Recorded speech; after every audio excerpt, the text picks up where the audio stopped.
What up, fam? Hit that like, hit that subscribe. Fly, Eagles, fly.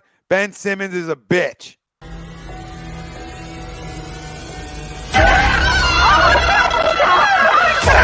Let's go.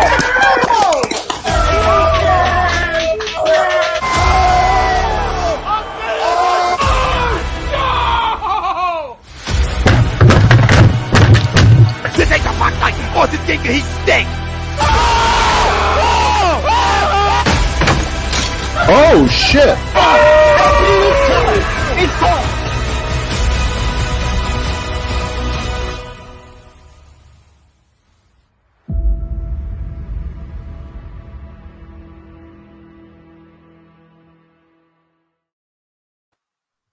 Folks, Bob Mannery here. You're listening to A2D Radio, real sports talk radio for the fans, by the fans, no agenda. These guys are the best in the business. Hashtag it. No notes.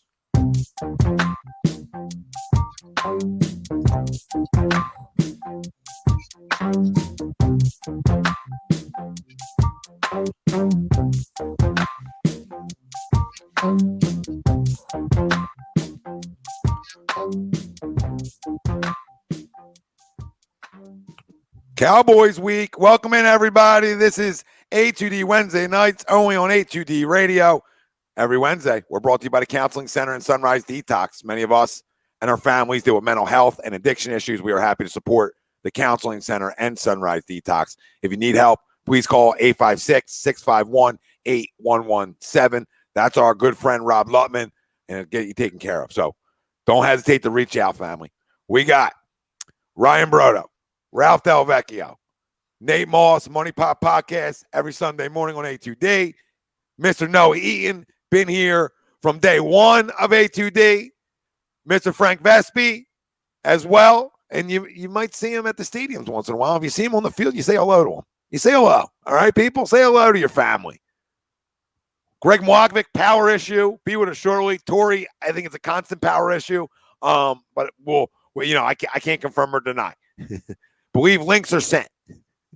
Jersey giveaway and the member wheel at the end of the show. So stay tuned for that. We spin the wheel to all our A2D members for $9.99 a month. We just spun it on Monday with me and Rye. And Don was a winner who's a Detroit fan of a Joel Embiid jersey. And he still wanted it.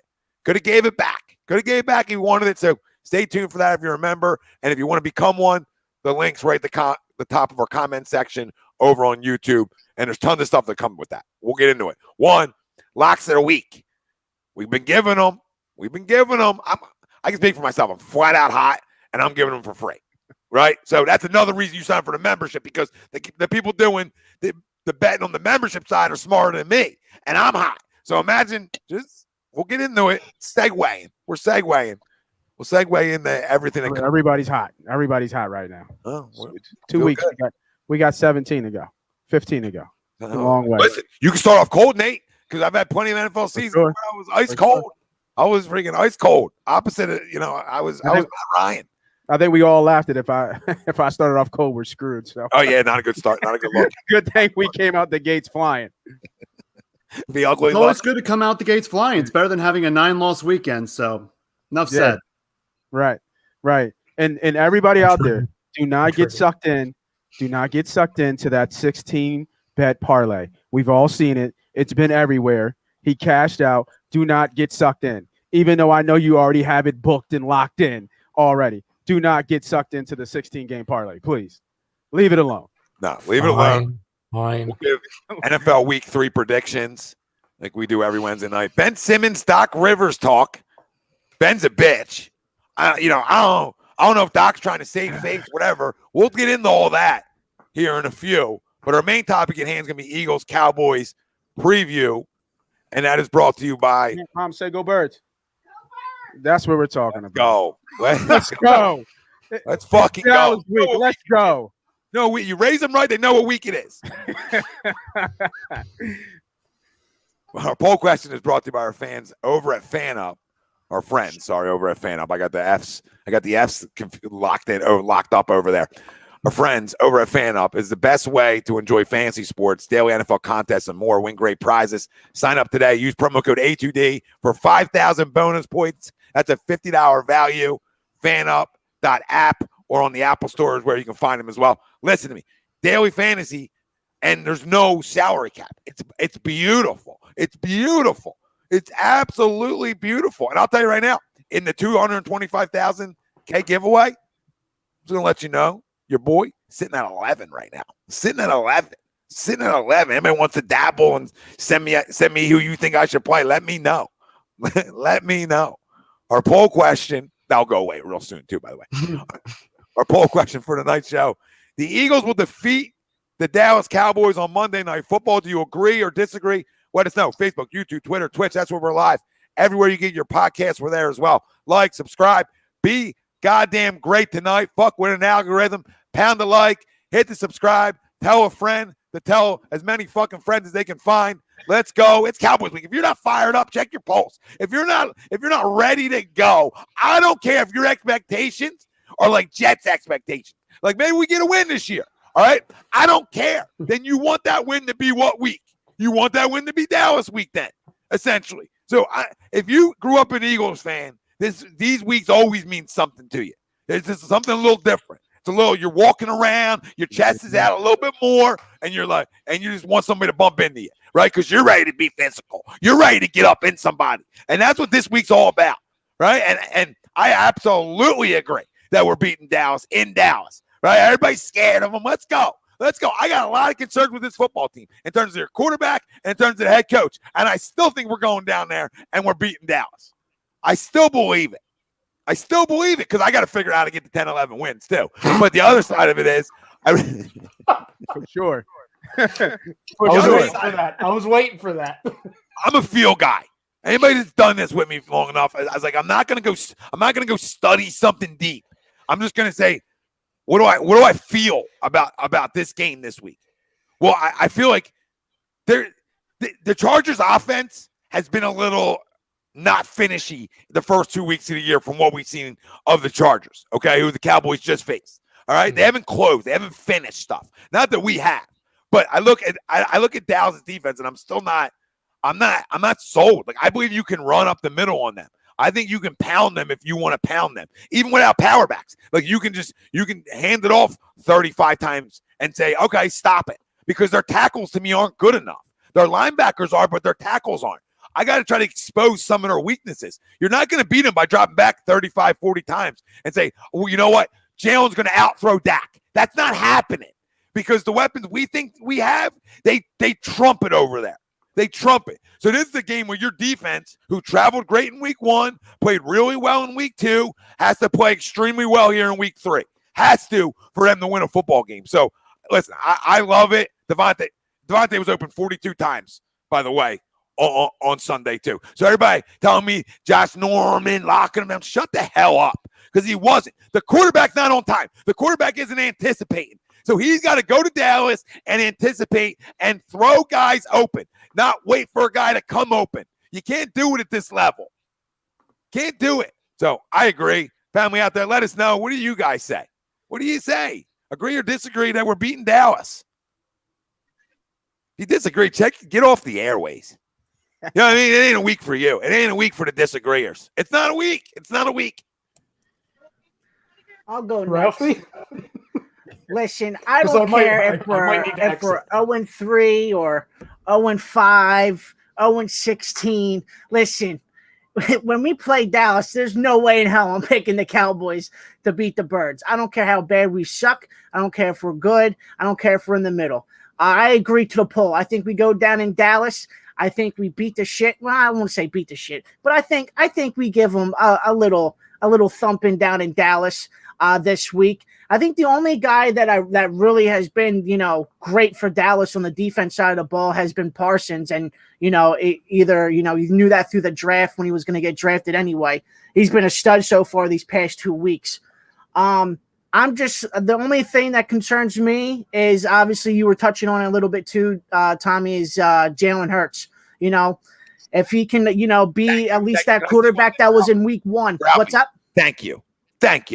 Thank you for being real to the people. Thank you for allowing your eyes to tell you, not what Pro Football Focus tells you, your eyes telling you that Sunday isn't good enough. Sunday's not franchise. Sunday. There was a lot of routes that many wide receivers were open, and he didn't throw the ball or choose. He panicked and went out of the pocket. So hopefully that doesn't happen on Monday night when we play Dallas. So to the poll, I agree. I'll never pick the Cowboys to beat us. So there's that. Well done. I'll give you 2 snaps. Frank? There's a circle it. No, Frank, you look like you're sad. Yeah, what are you upset about? It's Cowboys. I know it's Cowboys week, and I'm definitely excited to watch the Peyton and Eli feed of Monday Night Football.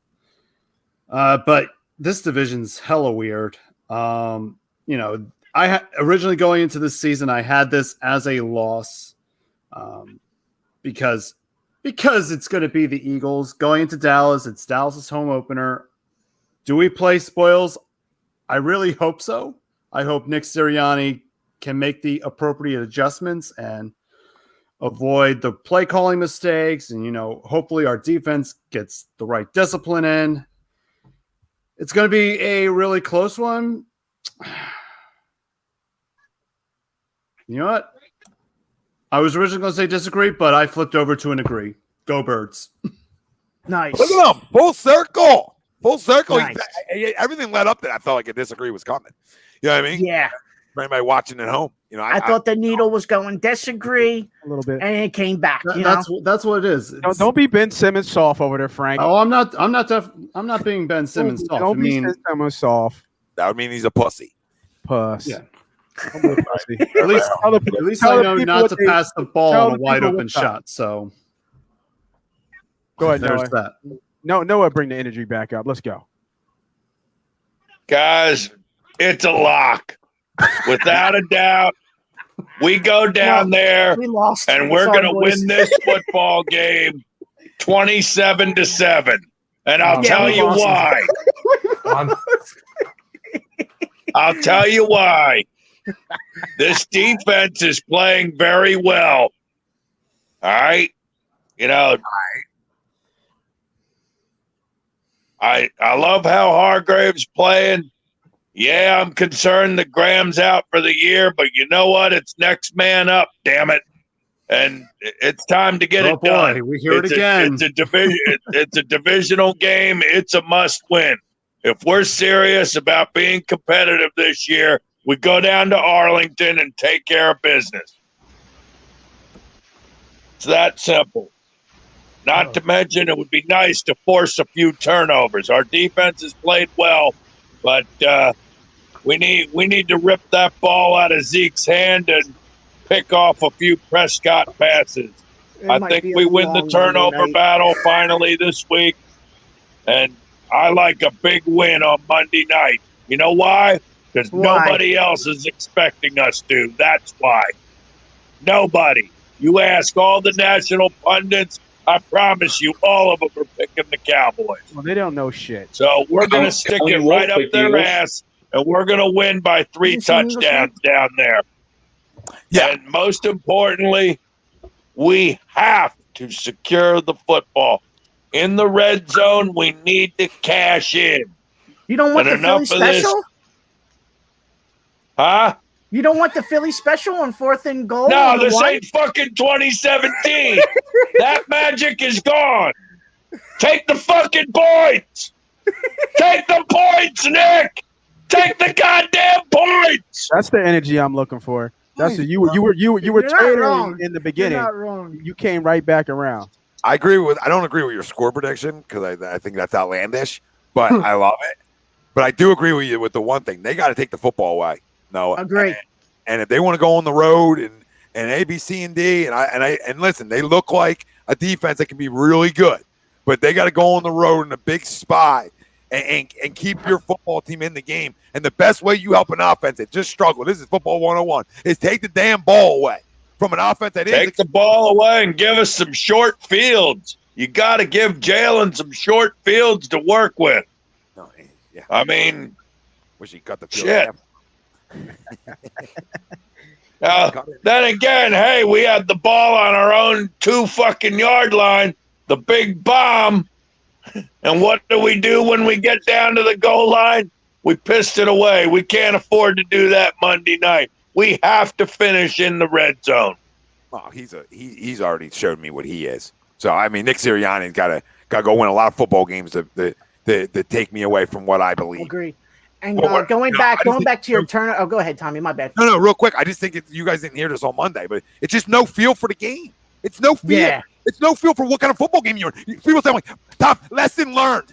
Lesson learned. Are you fucking okay? Lesson learned. You either got a feel or you don't have a feel. That's not something you're going to learn. You don't learn. Agree. You don't learn a feel. Damn it. Yeah, you kick the field goal there. You kick the field goal there. You're up 6-0, and you're getting ball at half. So I mean, shit, dude. Shit. Trust your defense. And of course, Jalen Reagor not knowing where the sideline is and having that TD called back, that freaking killed us. I could run a better route. Jesus. They pushed. It was close. It was close. Good route by Reagor. I'm not going to take that away from Reagor. He's a pro though, right? He's a pro. He's supposed to know where the sideline is. But they teach corners to push him out of bounds. You know what I mean? To push him to the boundary. Yep. Yeah, I mean, you know what I mean? And don't get me wrong. I mean, it's not like the Niners are a trash football team, but we had ample opportunities to put them away in the first half and didn't do it. Agreed. That was definitely a very winnable game. I was not impressed by the Niners in that game whatsoever. You're going backwards. We played bad. Nate, you're going backwards from the 1 yard line. It's not like you're just still at the 1. You went backwards in 3 possessions. So 101 says, my offense is just not clicking. Like I said to Ryan on Monday, the Super Bowl, you scored 50 freaking points or whatever. There was like 100 points combined. That's a game where you pull that out because everything's working, right? Everything's working. So you do it in a game like that. In a game like this, I'll go for it on 4th and 20 all day. I'll never want to punt. I would never punt. But in this spot is a spot where, okay, listen, I love to be aggressive. I want to be a junkyard dog. Just kick it, dude. Just kick it. Exactly. Especially when your defense is playing well. Your defense was playing really well. Like Jimmy Tommy said last week, Garoppolo stinks. Yep. Just take the points. What are you worried about? You think he's going to hang 40 on you? Yeah. And I think you said this too, Tommy, on Monday too. They played great for 6 quarters. 6 quarters the defense was amazing. Uh-huh. Yeah. And then they just got tired. They got tired in that second half. Greg. You put him in a spot to not make him amazing because you change momentum on a 4th down stop. That's what you do. That's what football 101. Everything shifts now. Now San Fran's feeling good. You know they're going 97. Anybody who's ever watched a game in their life knows, okay, I know what's coming here at 97. Fire Dog. Lock of the year. It would have been lock of the year. You say Fire Dog. I love it. I love it. I'll tell you what. Hey, I'm not ready to give up on Sirianni yet. It's 1 game. But you know what bad organizations do?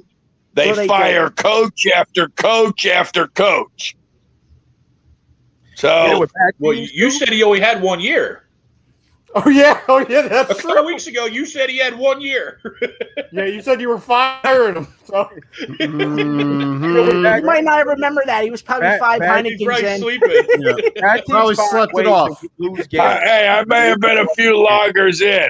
Yeah. 2 loggers. I'll be the voice of reason. They're gonna lose. It's that simple. They're gonna lose. You can cut me off. You can cut the video feed off. You can get mad at me all you want. I don't give a shit. They're going to lose. Why? Because of Jalen Hurts. He showed what Jalen Hurts really is in that game. You've all heard it. They've all breaking it down. Like they're not going to beat this offense. They might stay in the game for a while, but Sirianni is going to get soft. He's going to get too cute. Hurts staring down receivers. They took away the intermediate routes all day. They took it away. They've been talking about it on radio. You guys talked about it on Monday. He can't throw the intermediate routes. And how many times was he under center? Like everything was shotgun. Everything was shotgun. It's like college. He's got more holes in the game. I said it before. He's a playmaker. I definitely think he's a playmaker. But what do you have? 50 yards, second half, throwing. 30, You ain't gonna win 36, games. 36, 39. You ain't gonna 30. win games like that, dog. Like, No, what are we? not at all. You're not gonna win games like that. He can run forever as much as he wants. You're Nate, not gonna win games. Nate, his second half numbers, right, in his 6 games, because everyone's talking about 6 games, so we'll talk about it. Right. 9.5. Now, it's not. This is all not on him. I get it, but 9.5 points per game in the second half football games. That tells me everything I need to know. That says, hey, adjustments happen. He don't make Yeah, I was them. about to say they make The adjustments. defenses make adjustments. Yeah, but right. he doesn't. They make the in-game adjustments, and he's still doing the same thing. You know what I'm saying? Like, you know, and arm strength, and we getting this and timing and all that stuff. Like, he has a nice deep ball. That's all I've seen. He's got a nice deep ball. Does he? Does he? When it's thrown on time. I think he does. I think he does because we've seen it. But if you He does, but a lot of balls were underthrown Sunday that were The deep. problem is he doesn't have Herbert arm. He doesn't have some of these guys' arms. So he has to anticipate. And if he throws on time, he can be successful with that. Exactly. But if you don't learn the process and be on time, he's just going to be a guy. That's it. I mean, I hate to break it to people. He'll be a guy, and I got us winning. Like, so everything Nate said, 100 to me is 100% spot on. Like, that's why they would lose. They would lose because he's not good enough. Because he's not good enough. He's not good enough at the quarterback position to win this game. Well, let me take this back. He's not good enough to beat Dak. That's what it is. You know what I mean? He's not good enough to outduel Dak because you know they're going to score. Dallas is going to score. Oh, yeah. You know what I mean? Maybe Noah's right. Maybe 20, at least 24 to 27 points. Can we match that? Can we hold that to 7, like Noah said? I'll do next Wednesday show with my shirt off. Just shirt off, shirtless.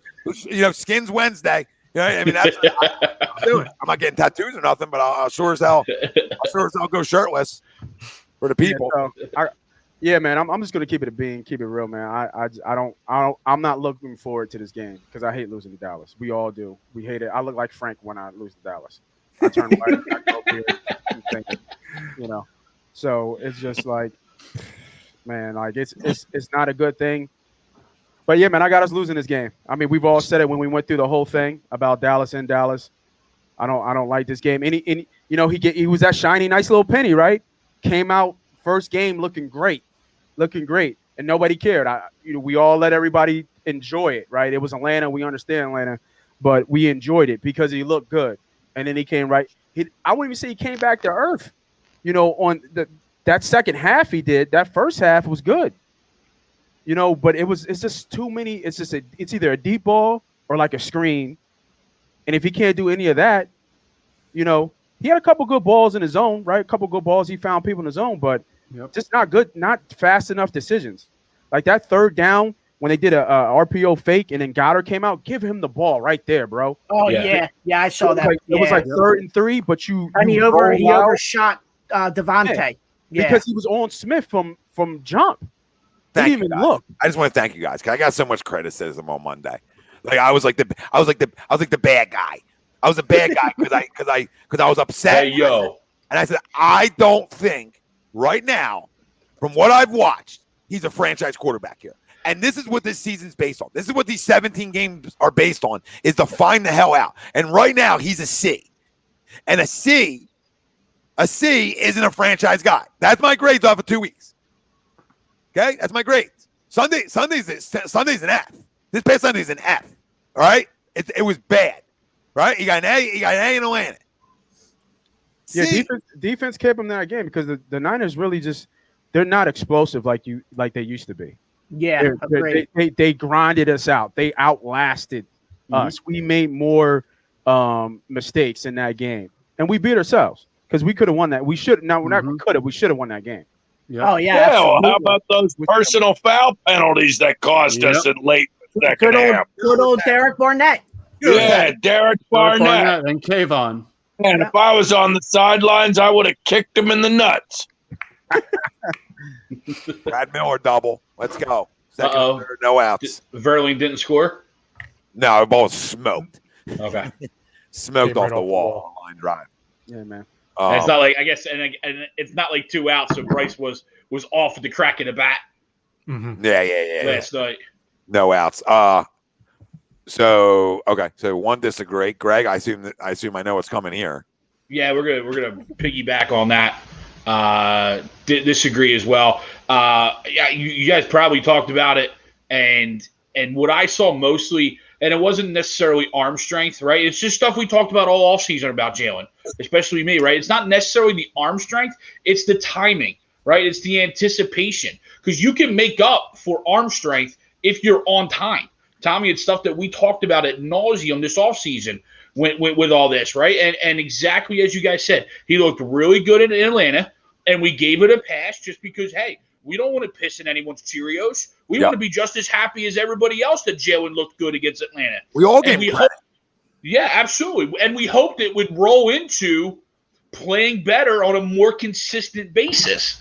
And then you see the exact things pop back into game as soon as you go up against a decent to good defense, right? Even with the secondary. Huh? Is that talent? Is that like, are we like, I'm listening and I'm wondering, right? We're talking about timing, precision. Is that just arm talent? Like, would you consider that just arm talent? Like, I think it is a little bit of arm talent.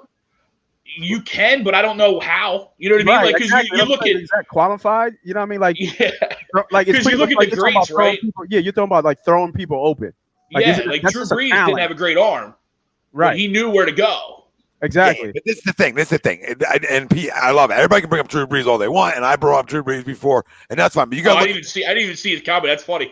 Yeah, you got to look at this two ways. You got to look at this two ways. Okay, when you talk about a guy who can move and shake, not that Drew Brees couldn't at the beginning of his career, but Jalen Hurts got away with it forever. Yeah, obviously, he didn't have to stay in the pocket and be a pocket guy first and then run. It was run and throw, right? And that's fine. But he's done it his whole career up until Oklahoma when he did a little bit better of it.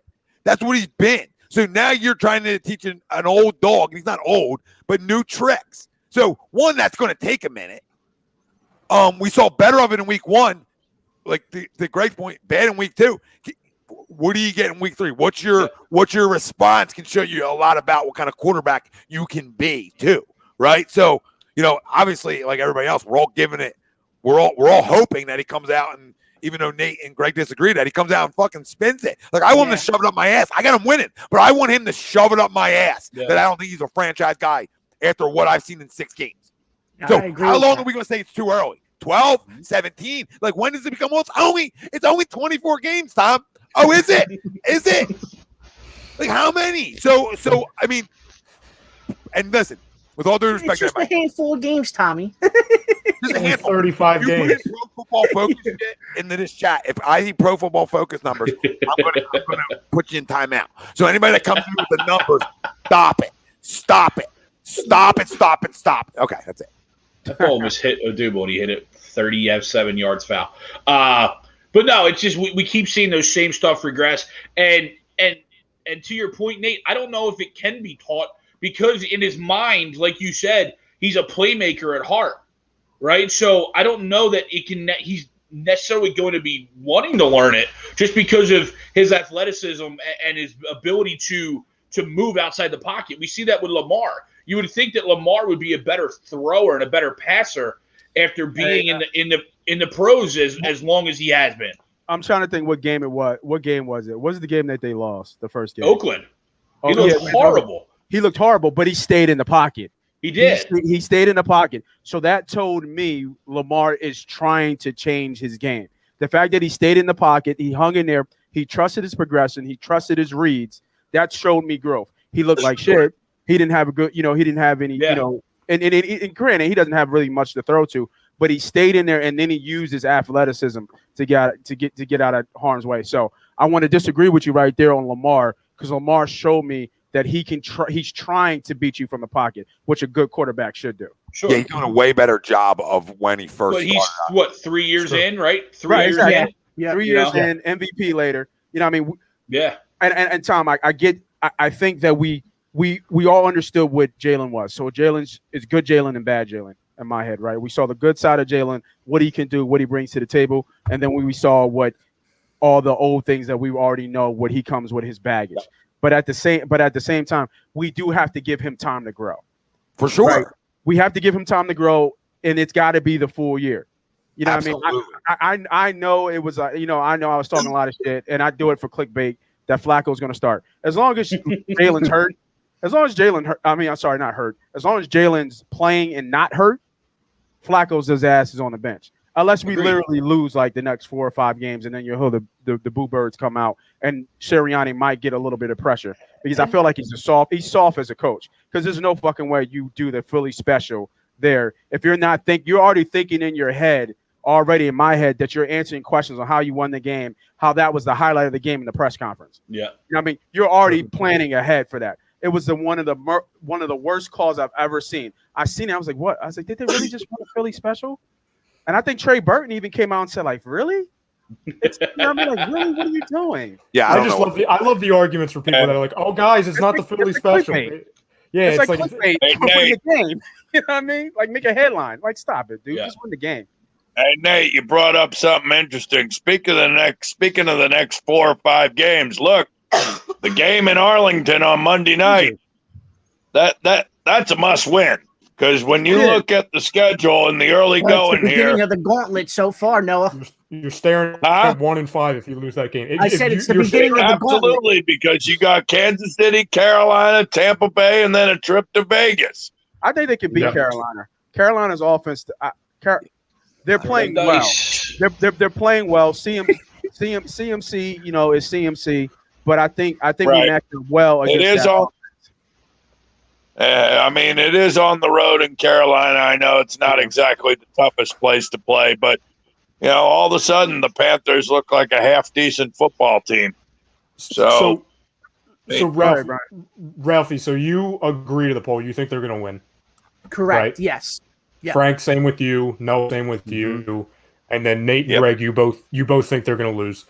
Yes. I'll go a different direction. I'm here too, right? Well, I knew you were. I've known since Monday you were going win. Nobody gives a shit about you, Tom. No, I mean, I'm right next to you. I'm like, all you do is just yell. You sound like Adam Sandler. Shut up. Go ahead, Ryan. It's your show. Take over. I give you permission. Thank you. Yeah, you got permission to get. Time's yours, right? I'll go a different angle with it, right? And Ty. No, but would you be shocked? Let's go. Would you be shocked though? Honestly, Greg. And listen, this might be a good thing for Eagles fans because I started the year 7-0. Last week I went 0-7. So maybe I shouldn't be picking for the Eagles right now. Maybe I should be riding on the cold streak. I think it's going to be a really close football game. I think it's going to be high scoring. I really do. I think there's going to be a lot of points scored in this football game, which is great for the offense. But one thing continues to bother me, other than obviously I have Dallas winning the division, and on paper you would have a division winner winning this football game. I look at the biggest thing that is the difference between us and the Cowboys is the turnovers. The Dallas Cowboys are currently leading the league in turnovers with 6. We have 0. And they're 1-1.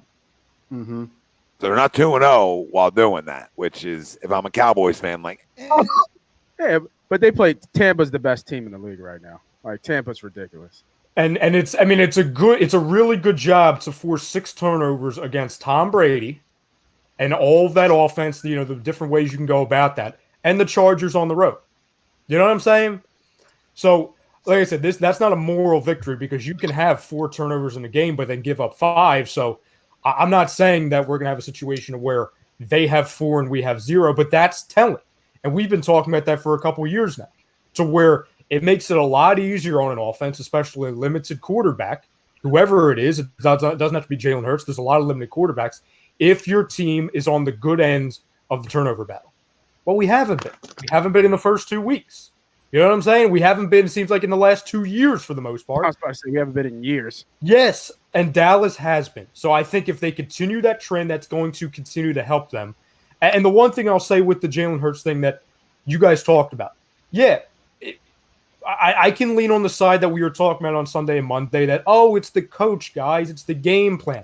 But at the end of the day, you can have a game plan of going back to what you saw in week 1 versus the Falcons, to where it was getting guys open in space, dinking and dunking, screenplays, all that. But at the end of the day, and this is what's concerning, whether people want to put a stamp on it now or wait a full season or full 35 games or whatever the friggin' benchmark is, if Jalen Hurts, if the way of him winning football games the go-to way is taken away from him, like you saw in week 2, and you have to start forcing the issue with the bigger plays, he has not shown us in the 6 games that he can win like that.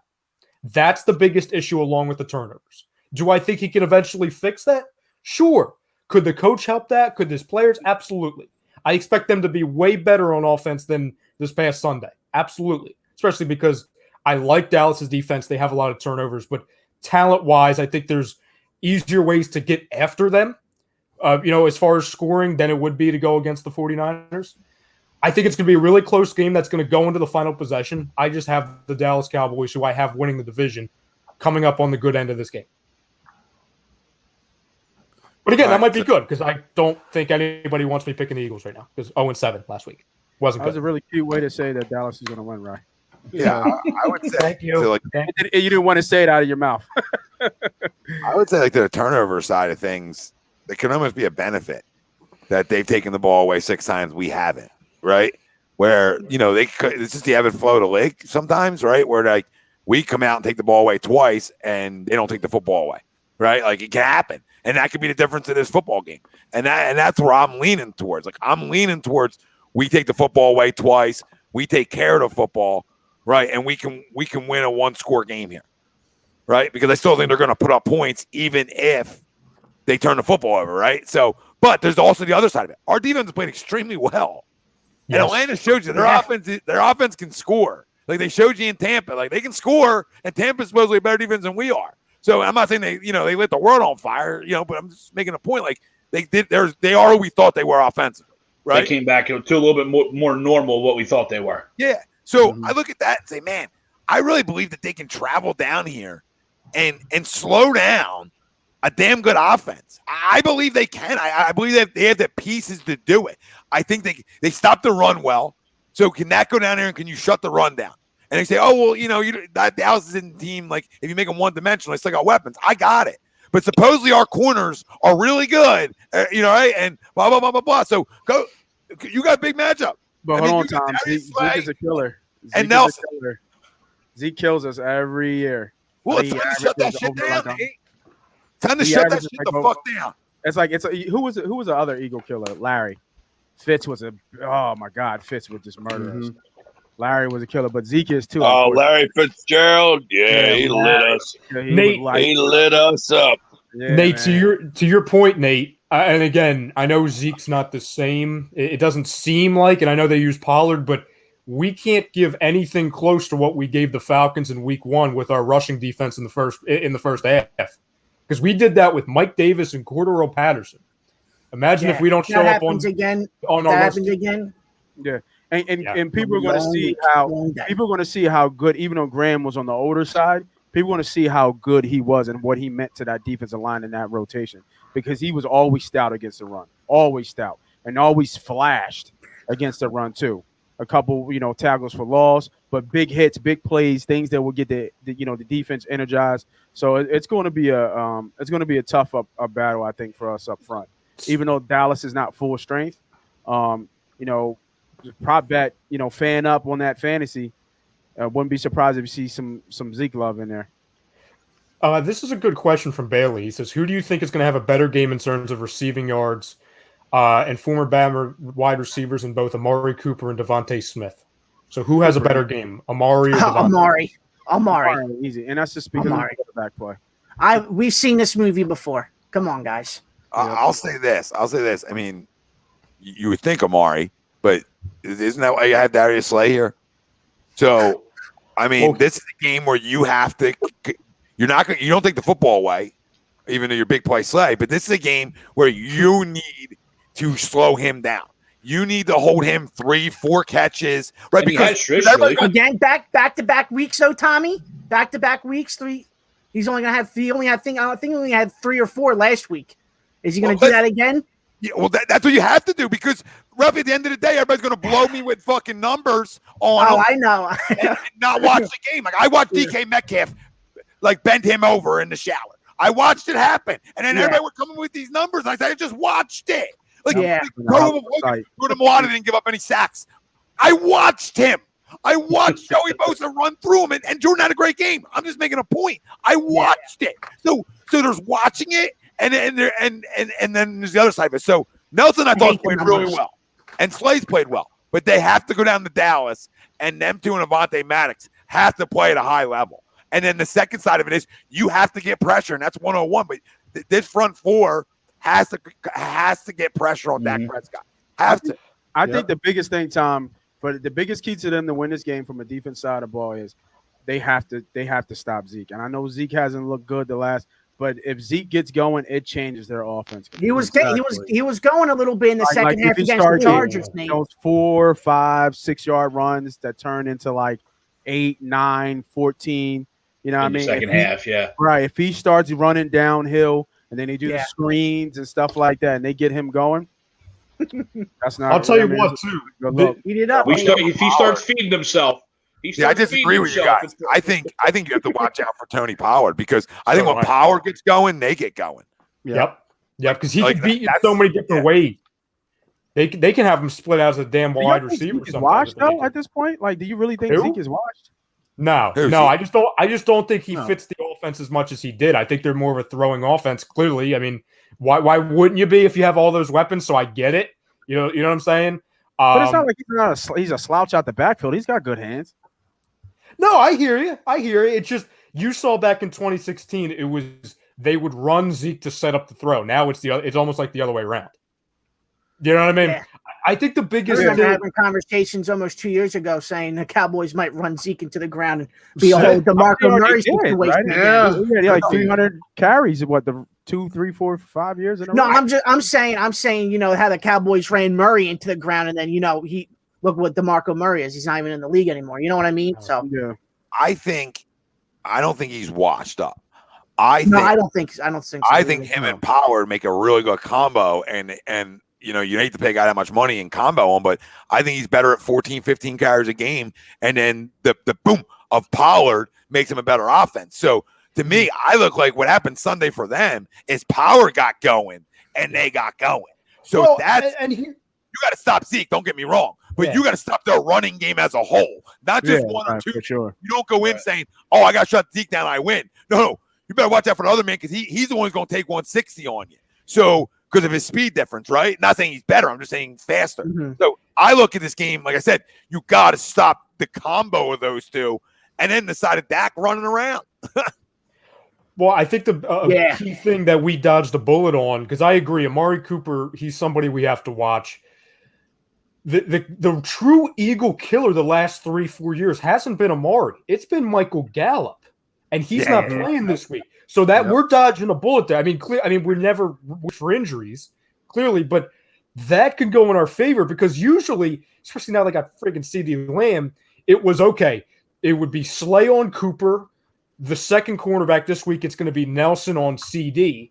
And then Gallup was always that third. So I guess it would be Avonte. You know what I'm saying? And whoever it was.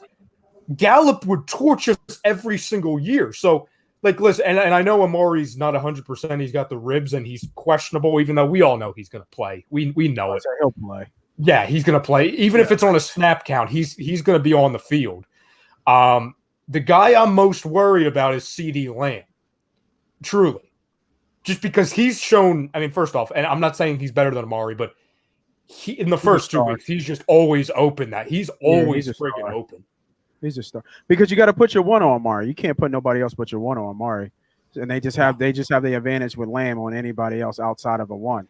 And Nelson's done really good. Nelson's had a really solid start to the year. So, this is going to be a true test with him. I like what we've seen. So, I have confidence. I have more confidence in him doing it than, Maddox on the outside last year. That's what killed us. Yeah, this is the first time I think almost since Lito and Sheldon that we had two big in corners. It's been a while. And we've always had corners, right? Before that was Bobby and Vincent and Troy. Mm-hmm. And that's as far as my Eagle knowledge goes. I don't know who we had before that. Eric Allen and who was the other guy? Eric Allen. Who was the other guy? We had a pretty good how about Sheldon Brown and Lito Shepard? Yeah, we just did that one, buddy. We got that. Welcome to the party. Bobby Taylor. Great job today. Bobby Taylor. No, not Bobby. No, was it Bobby Taylor and Eric Allen? No, I'm just kidding. No, it's Bobby Taylor and Troy Vincent. Who was with Eric Allen? There was another guy. Nate McMillan was with Eric Allen. Mark McMillan. Yeah, Nate. Or was it Mark? Nate, whatever. Yeah, Mark. So we've always had corners. Like we've always had two big booking corners over the years. Now there might be gaps there, but yeah. So I mean, they're gonna move those guys around. You know what I mean? That's his defense. But CD, I think I've seen the comments. CD's a star for sure. He's not better than Cooper, but he's a star. I agree. Gonna be a good game.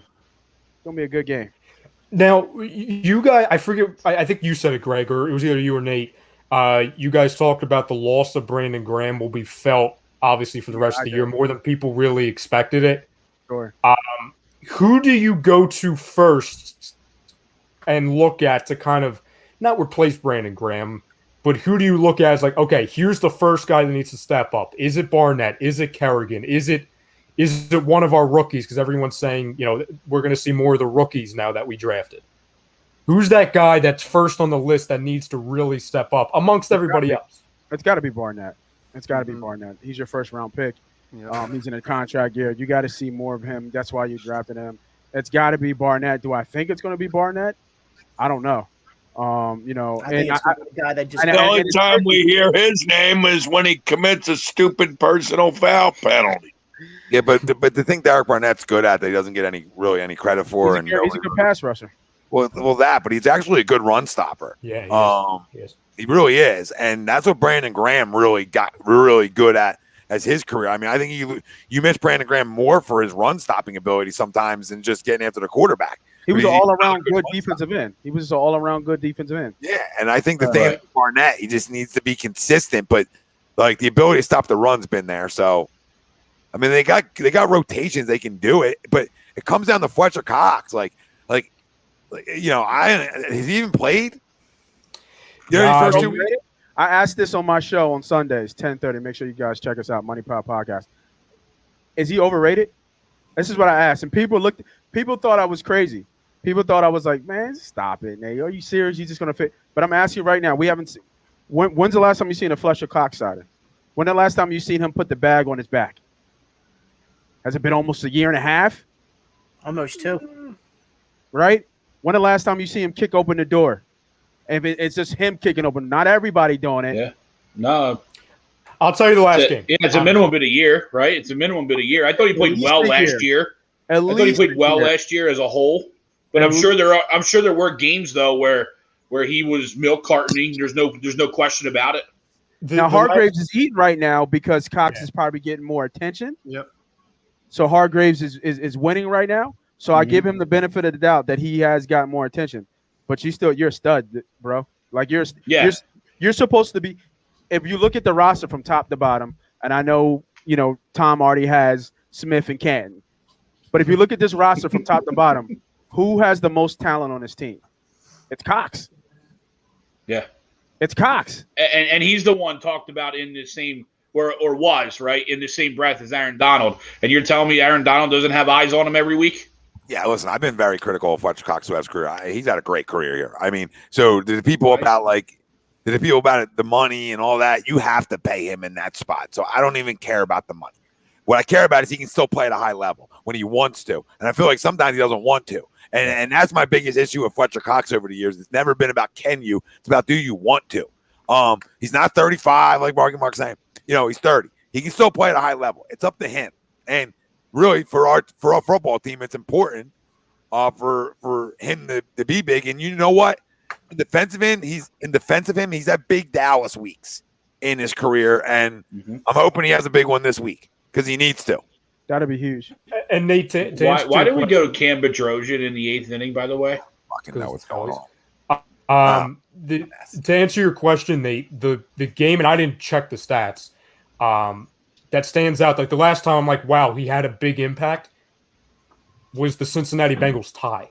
And because he just kept getting a Burrow in overtime. That's the last time it sticks out to me. Like, oh, Fletcher in that defensive front got after Burrow. Oh, we tied. So we tied. I mean, there's still stout up front, right? There's still a mean defense up front. You know what I mean? And I'm a defensive lineman, right, at heart. You know what I mean? But I'm trying to take myself out of that defensive mindset. Now I hate on my guy Cox. because I think we said it, and I think we said it on the show before. He's probably the best defensive tackle that's ever put on, Eagles green. So I don't want to take anything away from him, but we keep him at this echelon level, and I'm not sure if he's still there. Is he just right now? Is he just good? Like, because he was at first in the beginning he was elite. Then he kind of we seen him at elite, and then we really saw elite with Donald. Right, Donald's by himself. He's a defensive lineman and wins, the defensive player of the year multiple years. So it's just Donald, and then he was kind of in that kind of 1B tier underneath him, and now he's slowly just kind of dropping. Now, like, is he just because I say overrated because is he average at this point? You know what I mean? Because he hasn't flashed. He's made a couple, plays here, but that's what average guys in the league do. That who are big as him, as strong as him, as athletic as him.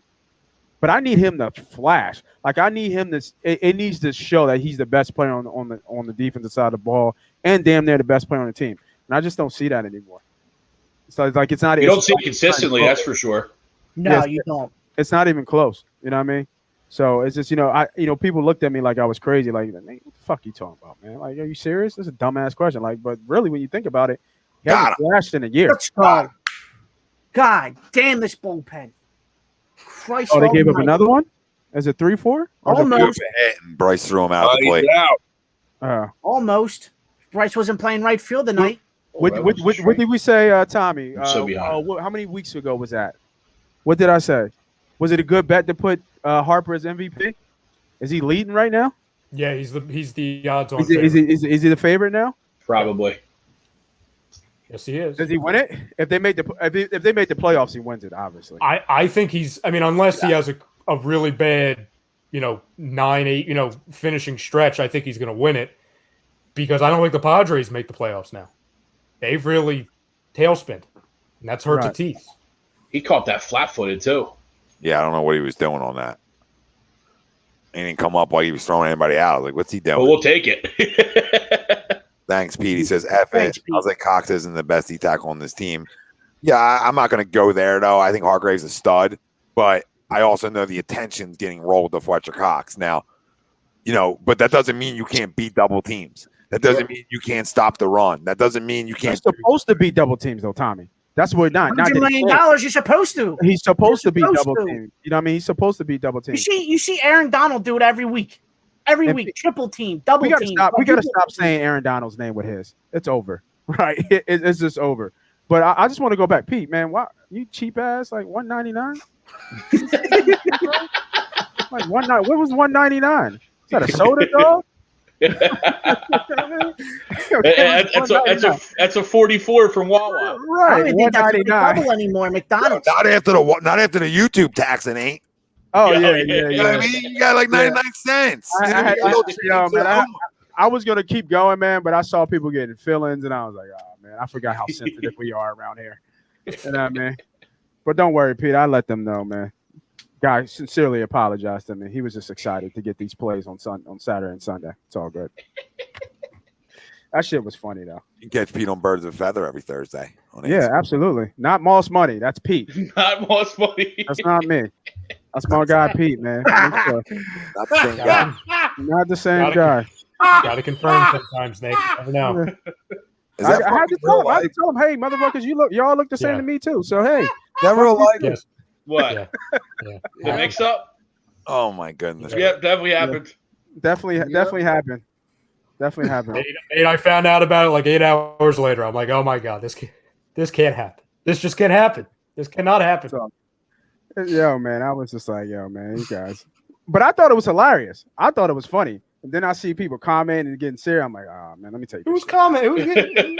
Who was upset? I don't know. People what and oh my God and all this other shit. I'm like, it's all good, man. I even put my face on his face, right? I put my face, big shining, smiling face. I had a good time. Frank knows. I be having fun with these motherfucking thumbnails. Yeah, oh yeah, absolutely. It's the best thing ever. I be having fun with those thumbnails. Nate, I think you should name names. Who got upset? Call them out. Who got upset? Chucks? Yeah, did Chuck get upset? There was a couple. I can't remember because I deleted the post. Was it our guys, like A2D guys? No, I don't think it was any A2D guys. Okay. I know. But my guy from A2D, he hit me up. He's like, "Oh man, I'm so sorry. I'm like, next time, don't fucking do it again, bitch. Motherfucker. Like, what the fuck are you doing? We all don't look alike." Nate, you should have been like, "Sorry's not good enough. Sorry is not good enough." Right. I know. Make sure you tell make sure you tell another friend. You know what I mean? Well, while we're at this, since everybody looks like God. I mean, I feel like everybody's money looks alike too. And for $9.99 a month, you can get picks from Money Pot Podcast. That's Nate. And you get pick daily fantasy from Willie Vegas, plus shout outs, plus you get into the wheel that we're probably going to spend at least minimum once a week. We're doing it twice a week tonight. So jump in, family. Get involved. Become a member. You get 20% off A2D gear, 20% off all campus. You get everything. The link's right at the top of our comment section over on YouTube. Who's going to be the next member tonight? Because you guys are winning damn money becoming a member. I told you before, everybody else is trying to ask and beg for your money. We're trying to make you money. That's the difference from us and everybody else. Everybody said, "Tom, what's the difference from you guys and everybody else from the beginning?" You know what? Because we're in it for you, and this proves it even more so, right? Like, we've always been in it for the people, right? Everybody's been here a long time knows that. This just proves it even more. I mean, we ain't putting our Venmos in. You know what I mean? I'm not asking you to cash at me. All right, we're just saying, hey, get involved here so we can make you some money. I mean, if you want mine though, I'll drop mine in there. Yeah. If you're willing to fucking super chat us all day. But if you want to become an A2D member, get involved, man. $9.99 a month, you're winning money. And no, the jersey tonight's gonna be Harper. He just threw a guy out the plate. It's good timing. So Bryce is tonight. I got 2 Jalen Hurts coming in now. I don't know if he can fucking play. But this is a shit show. It's a shit show. You bought the jerseys and he's starting to go down. As soon as I fucking sent the money, he was like, the San Fran game started. I sent it Saturday night. The San Fran, I'm like, what am I doing? I should have held off. Should have waited till Monday. Took a video of the room. Tom, you don't have any Ben Simmons ones left, though, do you? I have 2. Oh no. Shit! I was gonna. We need it for this year, guys. We need it for this year. Another $199. Big moves. Greg, I'll drive to Florida to come after you. I'll come after you if you're still going to be on this tonight. Doc backtracking exudes pure desperation. Go.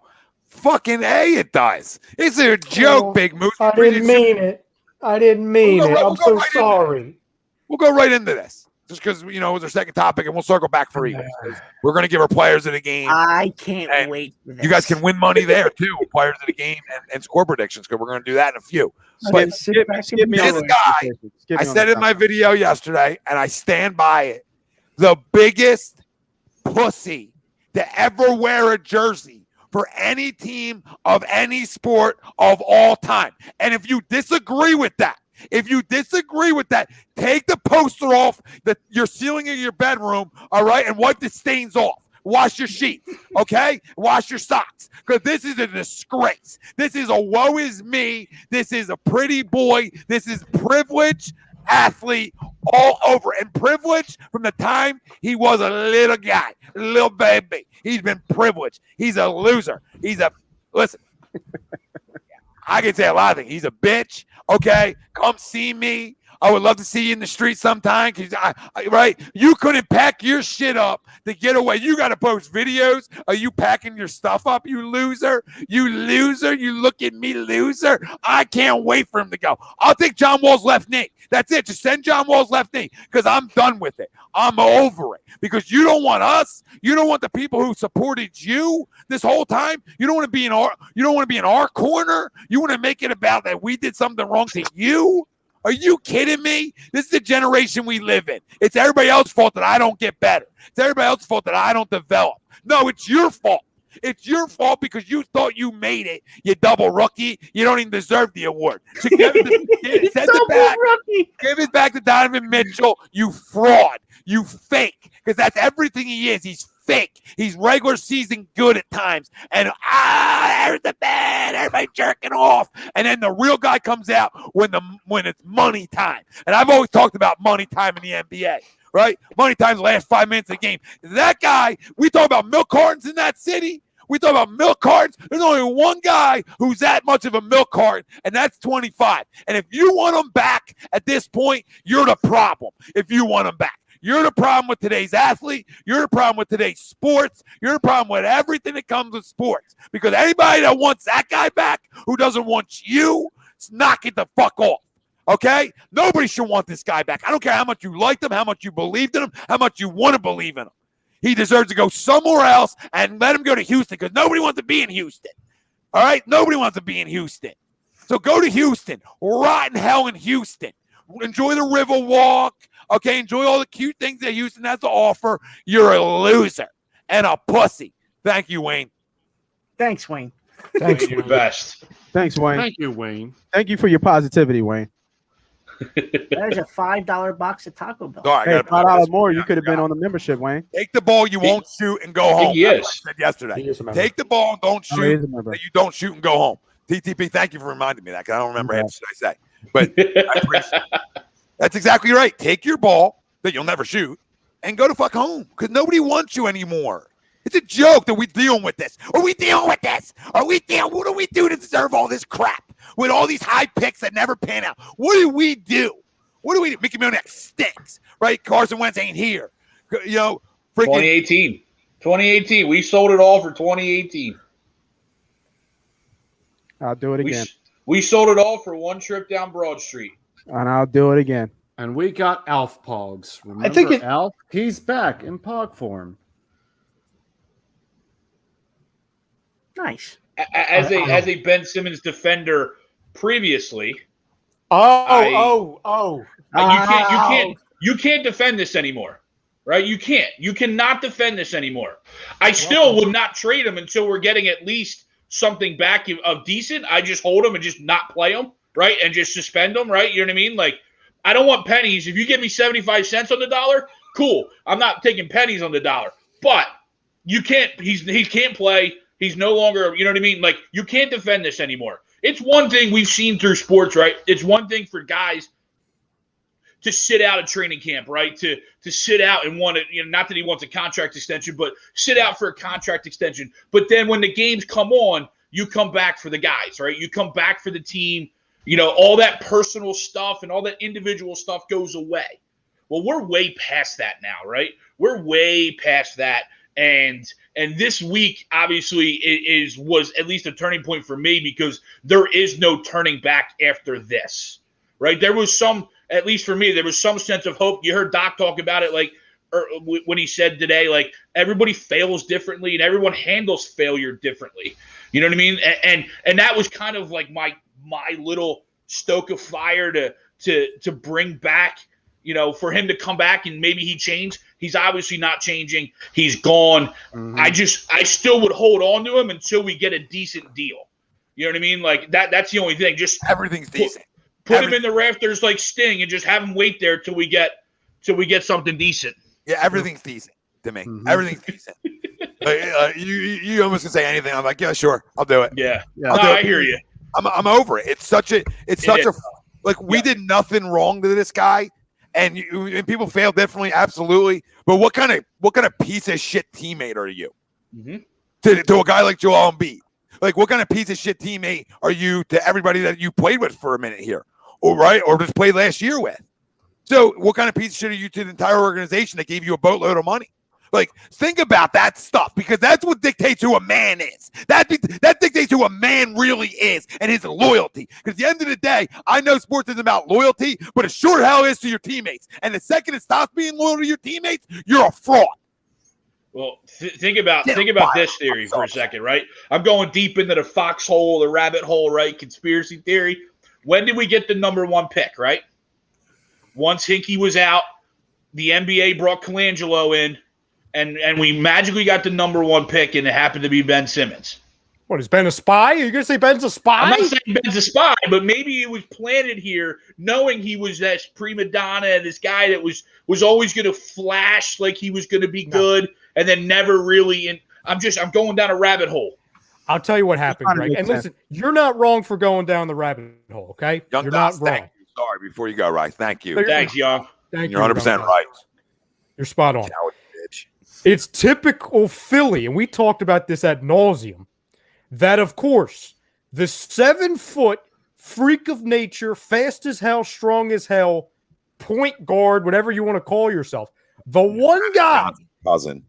yes, the shooter, the jump shot away from LeBron, of course, the guy that Philly takes would be the softest man in the history of sports, the biggest con in the history of Philly sports. Of course. He's Magic Johnson with AIDS. Like he's Brandon Ingram. He's Magic Johnson playing HIV positive. That's what he is. Like everybody said he was Magic. Yeah, he's Magic with the hit. Right? It slows him down, disappears. Had problem with elevation we heard about, right? Remember? Oh, it's the elevation. It throws our game off. Why, Ben? You're not shooting. What does it matter about the airtime? You're not shooting the damn basketball. It's the absolute. And Greg, I'm happy to have you a part of the team. You were the last edition. Welcome to the world, because it's been difficult, right? We've talked about it on shows. We've talked about it on the golf course. It's like we've been recruiting you. We've been recruiting you to this side, and we're happy you're here. It feels good, doesn't it? It feels good to be on the hate train.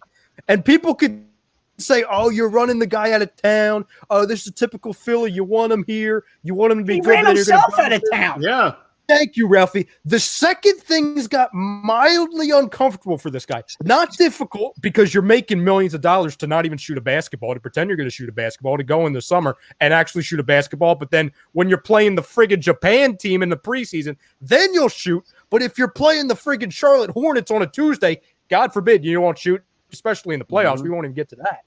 The second somebody said, hey, Ben, we're going to need you to do a little bit more. Not be LeBron, not be Embiid, not be the best player on the team. We need you to be like the fourth best player on the team. Like that, maybe fifth. Like if you were just somebody that we could play in the final minutes of games, we would be okay with you. He's like, nah, it's your fault. I'm going to go and I'm going to hide. And then I'm going to go on a Zoom call and I'm going to say, Doc, you upset me. Rich Paul, they upset me. So I'm going to go somewhere else where people can be more helpful to me. Get the hell out of here with you. Rich Paul's a piece of shit because you don't run the NBA, Rich Paul. So knock it off. Yes, he does. Yes, he does. LeBron, Clutch Sports. Yes, he does. You got your job because of Bron. So knock it the fuck off. Like, stop. You know what happened. No, Ralphie, don't you do this, Ralphie. Don't you do this. This isn't your hill to die on.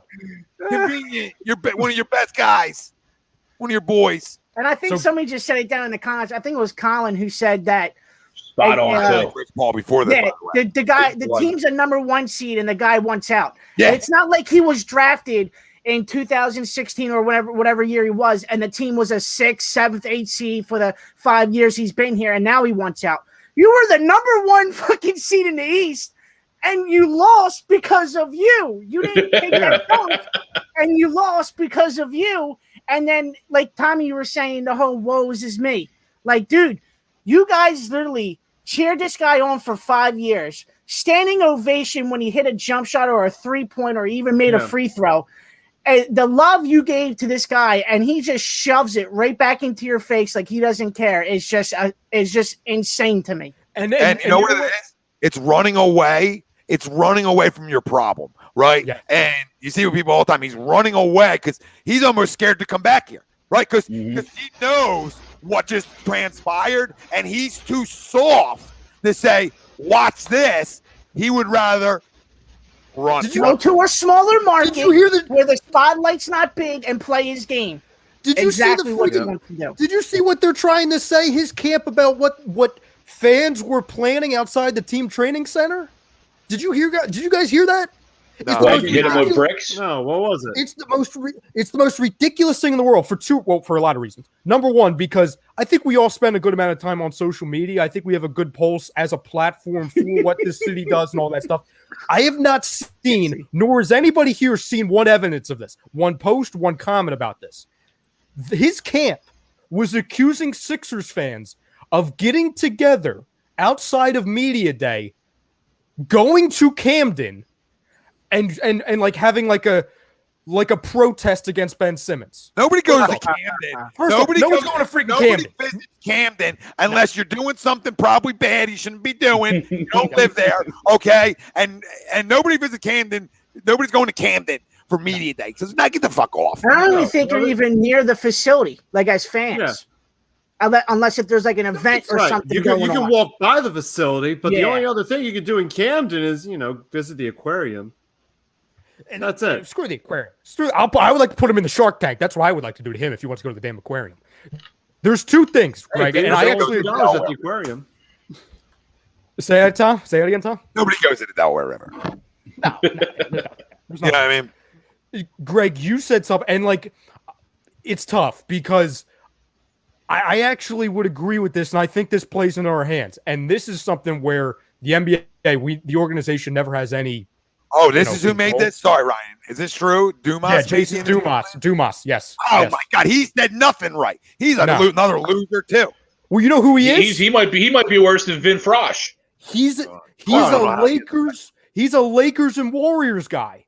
Okay, so if he's a Lakers guy, Clutch Sports makes sense. Makes too much freaking sense. The Warriors GM came out and said it doesn't make sense for them. They got fined. Yep. They got tampering. No, he said, I don't want Ben. And Adam Silver said, oh, wait. 50,000. Here you go. Yeah. Rich Paul couldn't get in contact with Adam Silver any faster. You know what I mean? He couldn't get on the phone any faster. Tampering. Yo, Tommy, slow day at the alien. office. Yep, slow day at the office. So it's like, which direction do you guys going? Because it's two different things. And Greg, you said, and I agree with it, even though I do side with Tom, especially because I'm Mr. Trade. So I hear like there's a lot better options now just because I think we all want to wash our hands with it. But it's that, do you just let him sit there and rot? Like, okay, you don't want to play basketball? You want to just sit? Fine. Because guess what? We're just fine without Ben Simmons. Is it going to hurt a little bit? Yeah, because you want the top. I'm not going to say Ben Simmons stinks. I'm not going to say Ben Simmons doesn't help us. I'm not going to be that guy. I hate him, but I'm not going to be delusional. He helps. I'll say something crazy to you. I'll tell you, if Tyrese Maxey is your starting point guard, he's going to the All-Star game. I'm just going to tell you guys that right now. He's going to an All-Star game if he plays with Joel Embiid. Maybe not year one, but in year two, he absolutely is. Like year one being a starter. Maybe not year one, but year two playing with a healthy Joel Embiid with their two skill sets and his development from what we've seen, he'll go to an All-Star game. So I agree with that, Tom. I do. I think that this guy is so – this team just needs a point guard to do his damn job. And I know Simmons had all the BS. I'm not even going to go into that because we know what Simmons did, but none of it matters anymore because he's not even giving it a chance to work. But if you do want to get aggressive, see, this is what's funny. All right, and this is why this guy just doesn't have the Philly mentality because he's going to be posting pictures with John Wall like, oh, isn't this funny? I'm going to post photos with John Wall, or I'm going to post photos with like the stupid green carpet that he has like on the gym floor. You ever see that on the Instagram? Like he's got that stupid green carpet. It's like, dude, just sit on the floor. Like you got to have a freaking carpet. Like, what are you doing? So if you want to go to that, while he's been in the pool, Ralphie, Frank, I told you this. I've been in the trenches. So back here, I got the diagram. All right. So you've got the teams. You've got you've got the Blazers. You've got the Wolves, who, by the way, new GM. You know who that GM is, Ralphie? Who did I tell you earlier? He was that GM. Worked with Sam Hinkie, not? The former vice president of the Sixers under Hinkie, and he used to work for Daryl Morey. I'll just leave that there. The Cavaliers. I don't want anything from the Cavaliers. I don't think they're giving us Garland. The Kings. You don't want Cavaliers at this point. Hold the fuck on. They're not going to give us Garland. They're not going to give us Garland. I'll take Colin Sexton then. Give me something. I'll take anything. I would take Sexton. I just don't think they're going to give him. I would love to let him rot away, but I'm not in the rot away game. I'm in. I want something back, and I'll take anything that can help my team just be better than what it is without him, right? So I look at it like, give me Sexton, you can give me McCollum, you can give me, you can keep naming me guys, and I'm going to say yeah, and I'm going to say yup, and yup. So, I mean, you got CJ, you got Covington, you got Buddy Hield. Well, I don't want Covington. Well, the proposed deal would be Covington and CJ package deal. Yeah, I got that. I'm just not taking one for one. Is my point? No. And yes, Greg, we're in the trenches. You got to work with what we got. Okay, we're in the trenches. I didn't even notice a spatula. Go ahead. Yeah, Is that a wooden spoon? D-Lo, Yeah, you probably got it. Smacked earlier. Did you get smacked earlier? I'm getting flashbacks. I know. I think they make wooden spoons anymore because the kids these days couldn't handle a wooden spoon these days. You need those plastic things that break. My mom I'm had starting to sweat. not 12. Yo, give me that spatula. I want to hit Ian Kennedy in the head with it. I'm getting the cold sweats. Hey, what did you get hit with, Nate? It was a 16-inch ruler. Jeez. 112. Right on. That they shit made was 'em that special big. order made by Oak. My mom used to whip my ass. That's like pre-ordered. That's like pre-order. That's like a pre-order. Oh my god! I remember. I'm like, shit. This shit is 16. Whoop this motherfucker's ass. Right, it's all of it, every last bit of it. Not a little bit on the left cheek, all of it, both of them at the same time. And when you talk to my mom about whipping our ass, she cracks the hell up. So does my mom. Funniest conversation she's Did you ever just had. walk two guys? Yeah, you walked Yeah, in. back to My back. mom used to love it, Nate. Like I feel like she used to live for a good ass Love whooping. it. A good spoon. Yeah, What did man. you say? Did I hear you say something?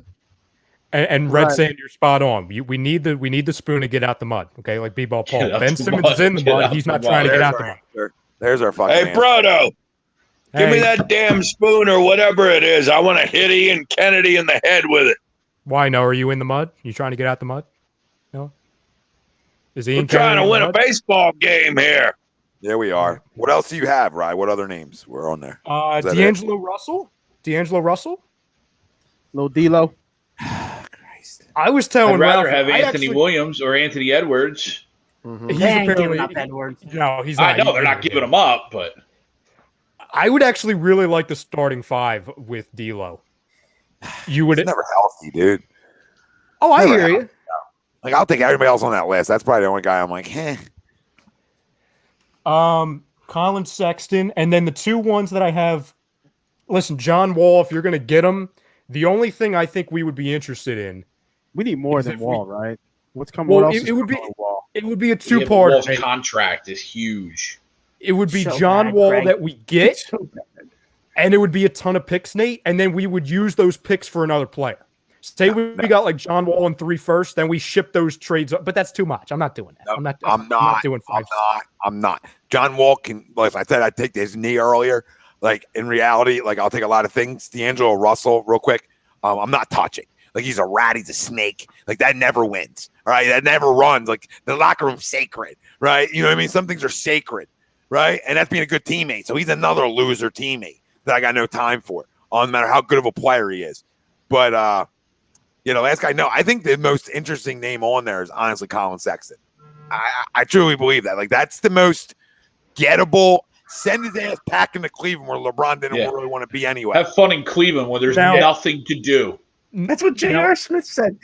There's literally nothing to do. Yeah, I don't know if you ever see the interview. Yeah, J.R. was like, ever since I got to Cleveland, like I just got to stay out of trouble. Like there's nothing to do in the nightlife. Like 8 o'clock comes around, I just sit down. So there's nothing Everything's to do in closed. Cleveland. Tom, here's the There's kicker nothing now. to do. Like Naples, Florida. Yeah. Tom, the only kicker is, and I agree, like I would take Sexton 100%. You would get him on a 1-year rental deal. Okay. So you would have to say, okay, then you're going to re-sign him for a ton of money. And you're getting the Kevin Love contract. Fine. Are you okay with that? Yep. Okay. Good. I think then Bye. I guess K-Love will come off the bench, correct? For you guys? Yeah, that's that. Hey, Kevin listen, Love still hit Caleb, corner threes.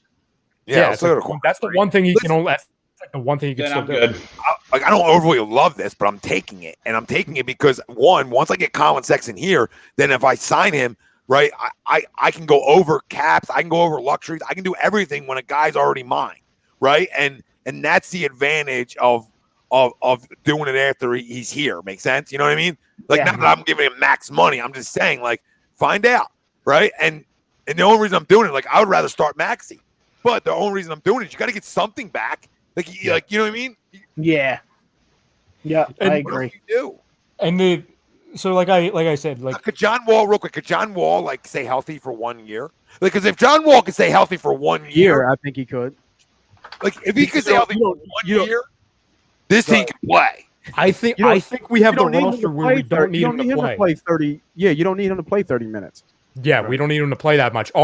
This is the kicker, and this is the Ben Simmons camp that need to understand this.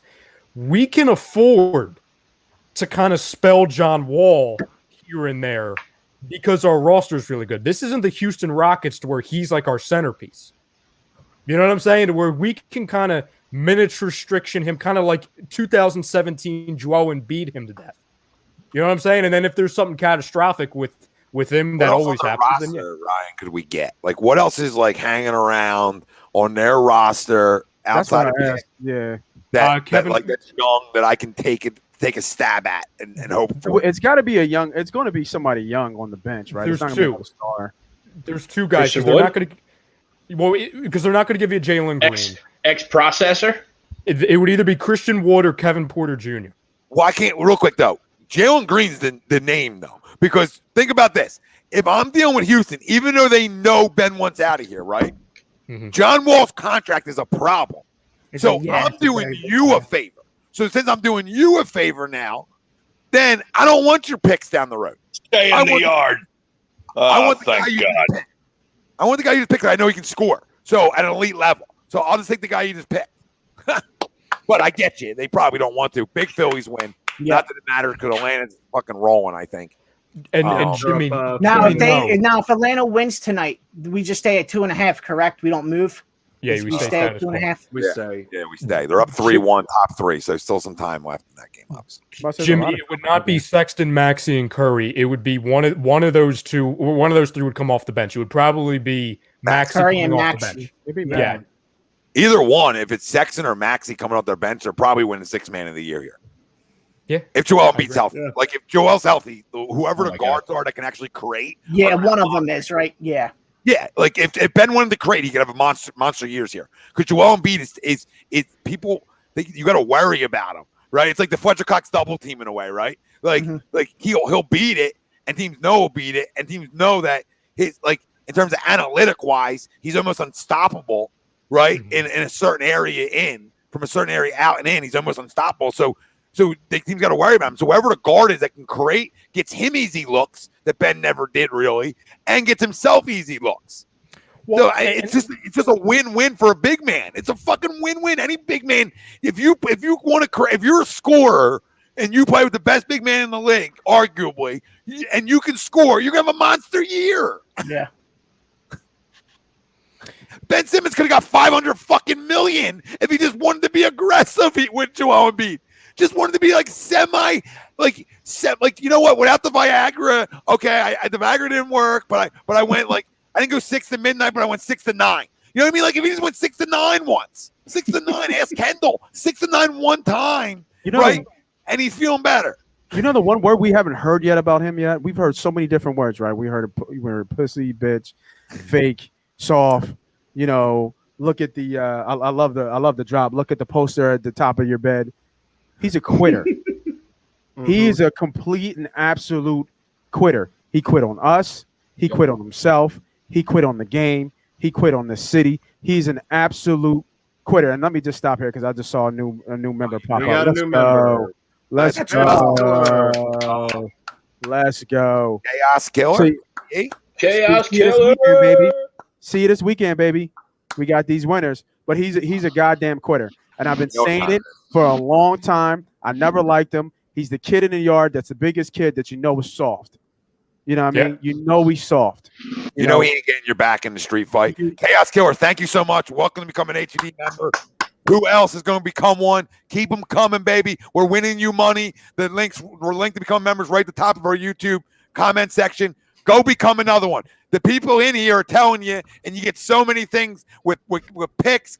Right, winning you goddamn money, everything. I don't got time to read it off because we're talking. And then I'm posting these picks, bro. Like y'all seeing the winners, so don't get it twisted. These are live, real picks, and I'm putting my money where my mouth is. I'm riding with the team, but he's a quitter. Like I was saying, he's a goddamn quitter, man. He's been a quitter since day one. We talked about it so many times. Oh, playoff Ben and all this. He's a quitter at the end of the day, man. He wouldn't bust a grape in a fruit fight, man. Just get the fuck out of here, man. Well, I think honestly, right, and real quick, like the only other things, because Frank, I know you were asking about this earlier. By the way, real quick, Ryan, I love the other family members welcoming chaos to the family. Yeah, That's just it's awesome. Great job, everybody. We're Welcome, different. chaos. We're different here. You know what I mean? Oh, we sure are. We're different here. A lot of copycat. I've got the two kind of like fallback options that like we're like, okay, maybe these are like the extreme backup plans. Like you said, John Wall's the one, and the other one is the 50% off Wawa shorty hoagie with extra mustard. I just threw that in there because it seems like is his value that much more than that? Yeah. Who? And then I got some equations up here, Frank, just for you because I know you're a teacher and everything. The equation is wins equal shooting the basketball. Okay, wins equal shooting the basketball. Okay. And also players equal smiley face, picks equal frowny face because we don't want picks, we want players. Do I have to do the stuff? In the parentheses first, is the member link pinned in the comments? It is pinned. Yeah. Okay, Bobby, look for the pin comment, brother. Oh, we got another one? Get another one. Bobby. Bobby Digital, what's up? Come on, Bobby. Become a member, Bobby. Young Dallas. Bobby. Everybody tells you. Everybody tells you that's the thing. God damn it, Bobby. And listen, Damn like it, Bobby, click the link. Like Nate said a million times, right? And we all know gambling wise, right? Great show. Guys are going to lose sometimes, but we're going to come out winning, though. That's the difference. We're going to come out on top. And that's I the difference. can't guarantee it every week, right? I've been hot for months, not weeks, not days, months. Right? So eventually we're going to retract a little bit. It just ain't this weekend. It just ain't this weekend. And listen, fam, you can, and Nate, maybe you could check the odds on this because hey, listen, I'm not. Look at Chaos. Look at him. $5 super sticker. He didn't even need to say anything. He's just gonna give us the $5. Appreciate you, KO. And nothing to say. I love it. Oh, 90 watching and only 40 likes? Hold on. There's that many people watching on YouTube and only 40 likes. What the fuck is wrong with people? Pound the like. You're here. You're here already, baby. Stay here for a little bit. Hit the subscribe. Stick around. Take your coat off. You know what I mean? Listen, we'll put it in the bedroom for you. We'll get it later in the night. Right? You know, open a can of something you like. Stick around. My goodness gracious. I love to have you. And I'm no Nate Moss. So like Nate's he's gonna give you the picks and everything. He's gonna give you the odds. But all this nonsense in the back here is to say one thing. And Ralphie knows this. I've been saying this to him for 6 months. I don't know what the odds are. Ben Simmons will be a Minnesota Timberwolf. Oh. It's inevitable. I don't look at Ben Simmons shit. Yeah. Bobby! Yo, Bob! Yeah. How are you? Hey, that boy is right. Welcome, Bobby. Hey! How are you? I'm adding these names to the wheel, correct? Yes, Ralphie. Absolutely. Do your job, Ralphie. Do your job. So you guys get the jersey giveaways weekly, sometimes twice a week. Steve's got stuff on the weekly roundup every Saturday night on A2D Radio. He'll be doing a member wheel spin for you guys as well because he's got tons of shit, right? He's giving me a bunch of shit. I got all kinds of crap to give away outside of jerseys, just like memorabilia, stupid stuff I have. We're going to keep giving you stuff. We're going to give you A2D gear.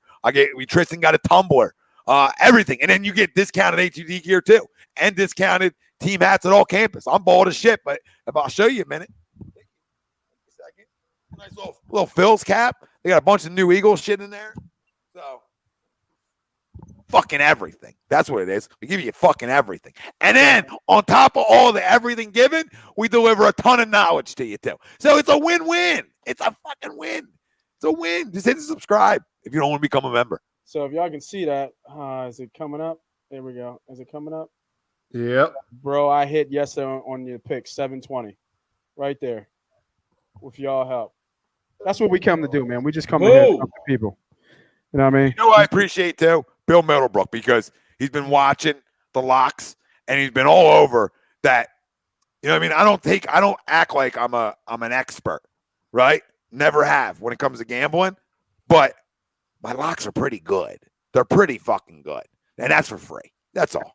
You know what I mean? That's on the house. That's just giving back. Giving back. And I'll lose as well at some point. Sam, I'll ask you. Because listen, you're hot right now.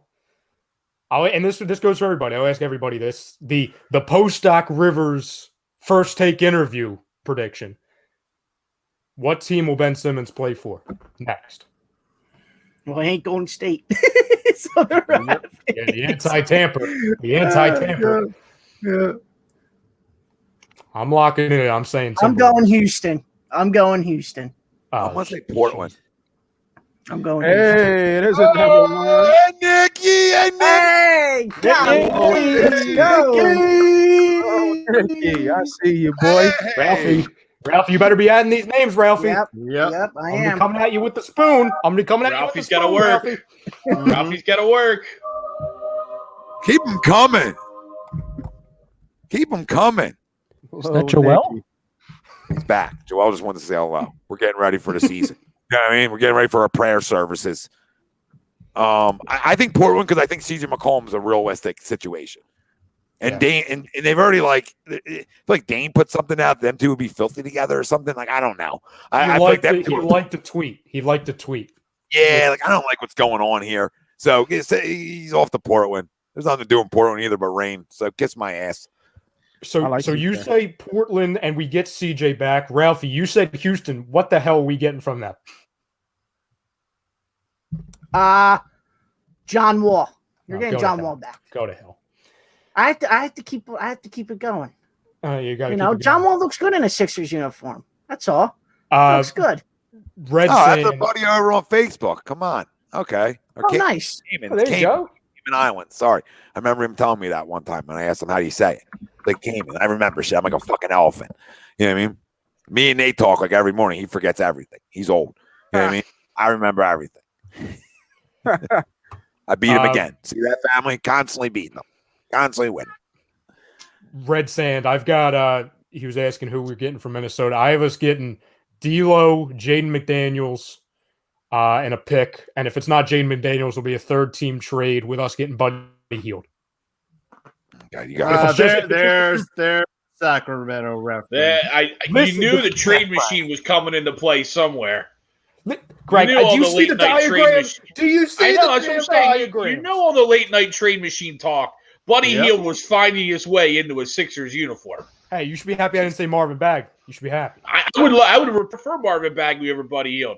I want it could have been like Marvin Bagley, Buddy Hield, and De'Aaron Fox, and also throw a trade in with Minnesota. I want De'Aaron Fox. I just don't think we're getting them. I want them too, Tom. I hear you. I'm not being Greg. Like I'm not taking pennies on the dollar because I really don't care. I just want them going. But listen, let's get Frank. Where do you got him going, Frank and Noah? Because I don't think you two answered. I'm gonna have one Mr. Ben Simmons hang out in the land of Jesse the Body Ventura, Minnesota. All right, Noah.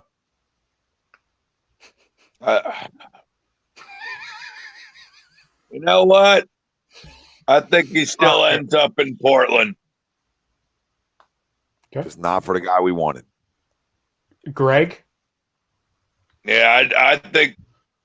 Is your name Greg, Noah? No, he can still go if he's not there. It could be if you wanted it to be. We're here to talk. So go ahead, Noah. Go ahead. Yeah, go ahead. All right, I hate to say it. I think it's CJ McCollum that comes back. Of course, I know we all want Dame Lillard, but that's not going to happen. Do you think CJ's bad, Noah? I would love CJ here. Yeah. Like, he's all right, but wouldn't you rather get Dame Lillard back in return? Course. Yeah, that's not possible, like you said. But I don't know why there's so much hate on CJ, man. He's a walking bucket. Like it's ridiculous. Thank you, Bobby. Oh, Bobby. I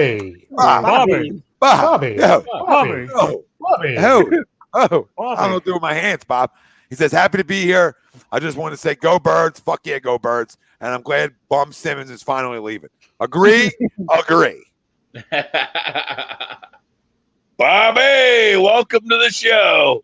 Yeah, I mean, I agree. I think Portland, of all the potential deals out there, the CJ deal to me is the most close to value as we can get. And I agree, Nate. I think CJ feeding off of Joel's spacing in this offense, I think he's 25, 28 point scorer a night. Yeah, we haven't had a person who can score just by himself since AI.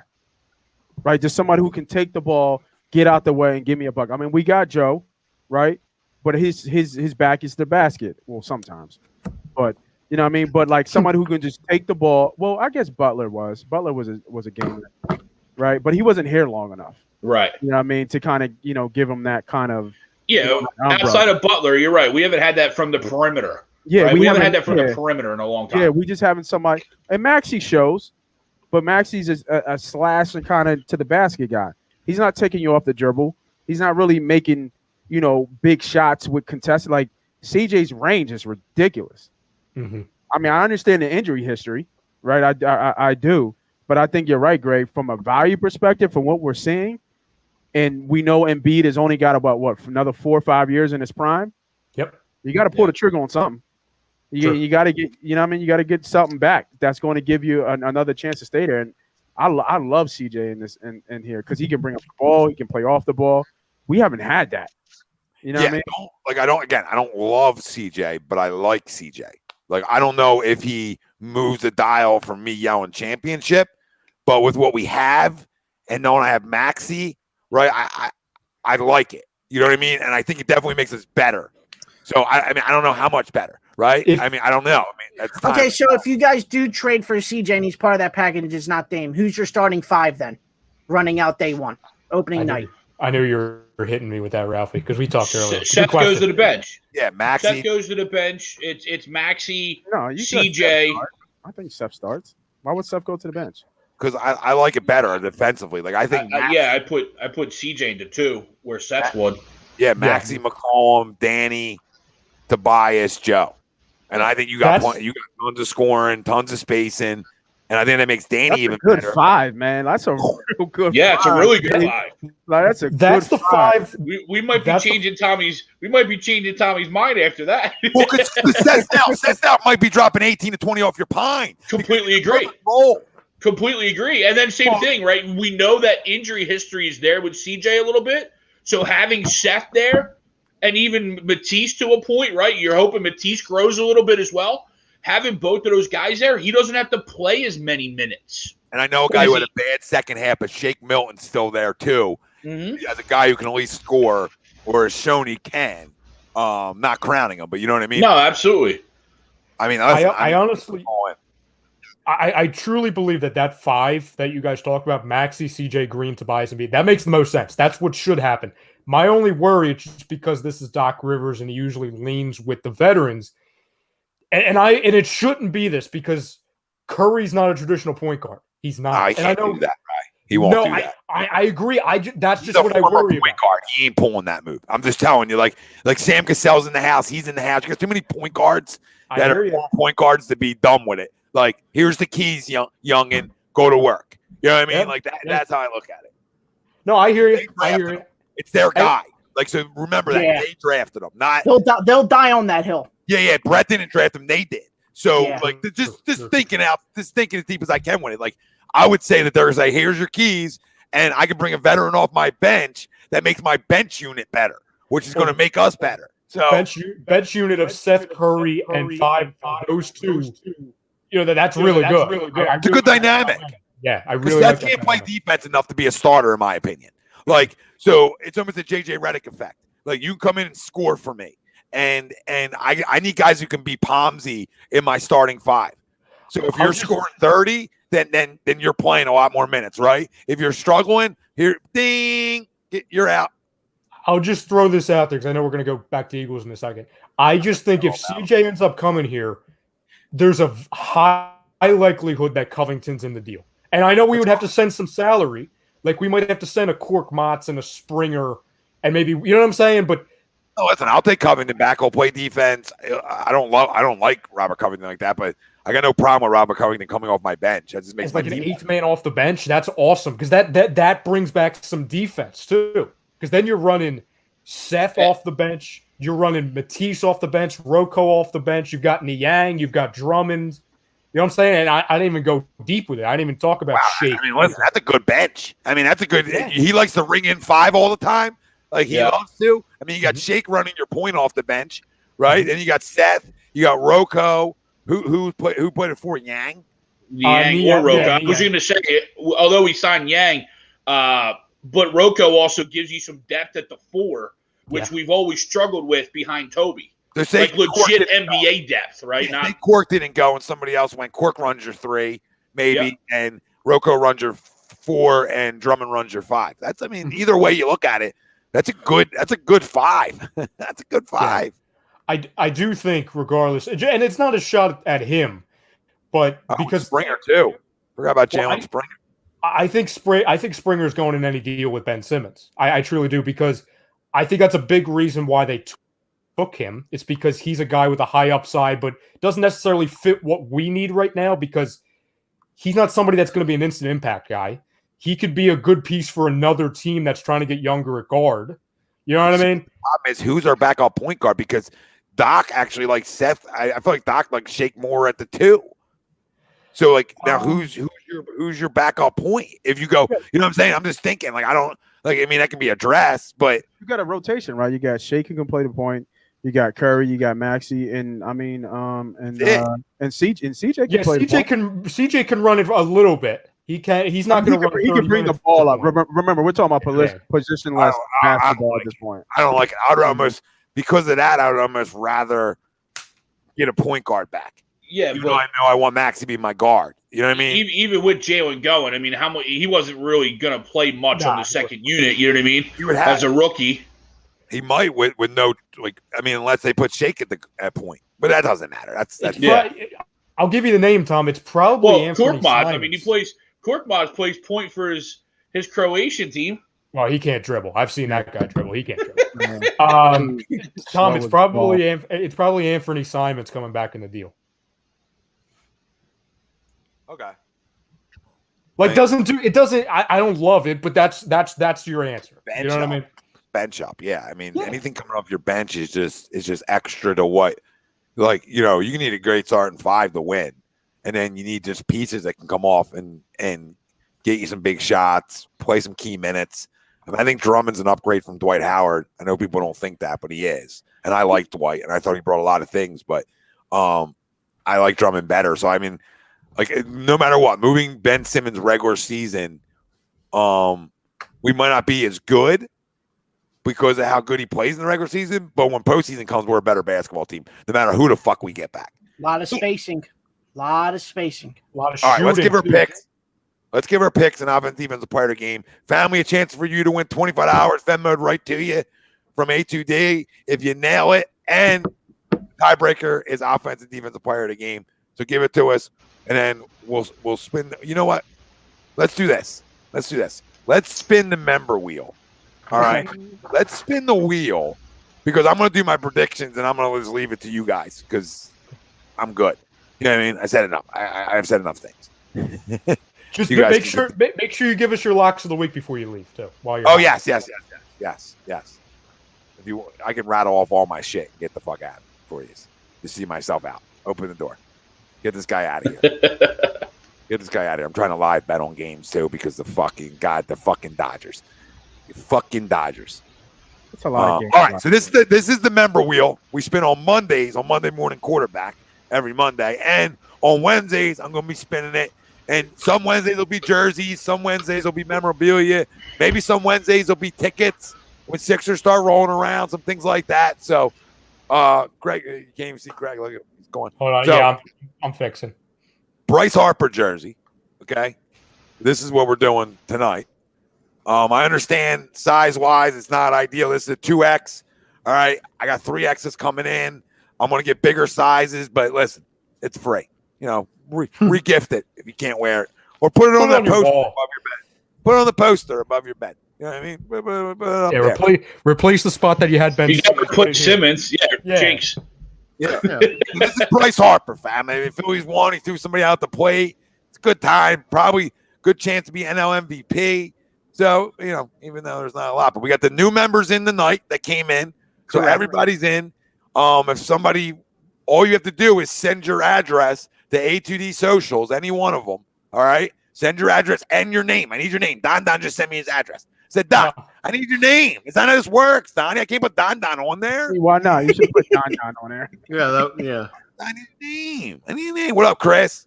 So let's spin it, Ralphie. Spin the fucking wheel. Here we go. For a Bryce Harper jersey on our member wheel. You can become a member.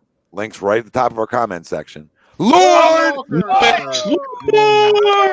I should have put the Ben in. I should re-wrap. I should give him a Ben. He loves Ben. Yeah, you should give him the Ben. yeah, You should give him the Ben. The Harper's still on the board. The Harper is still on the board, family. We're giving him a Ben. Lord, the biggest Ben defender I know. I love him.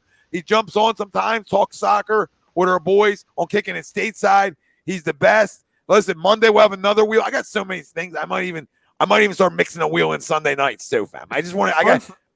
Fun fact: he was our second member ever. He was our second guy to ever become a member. Yep.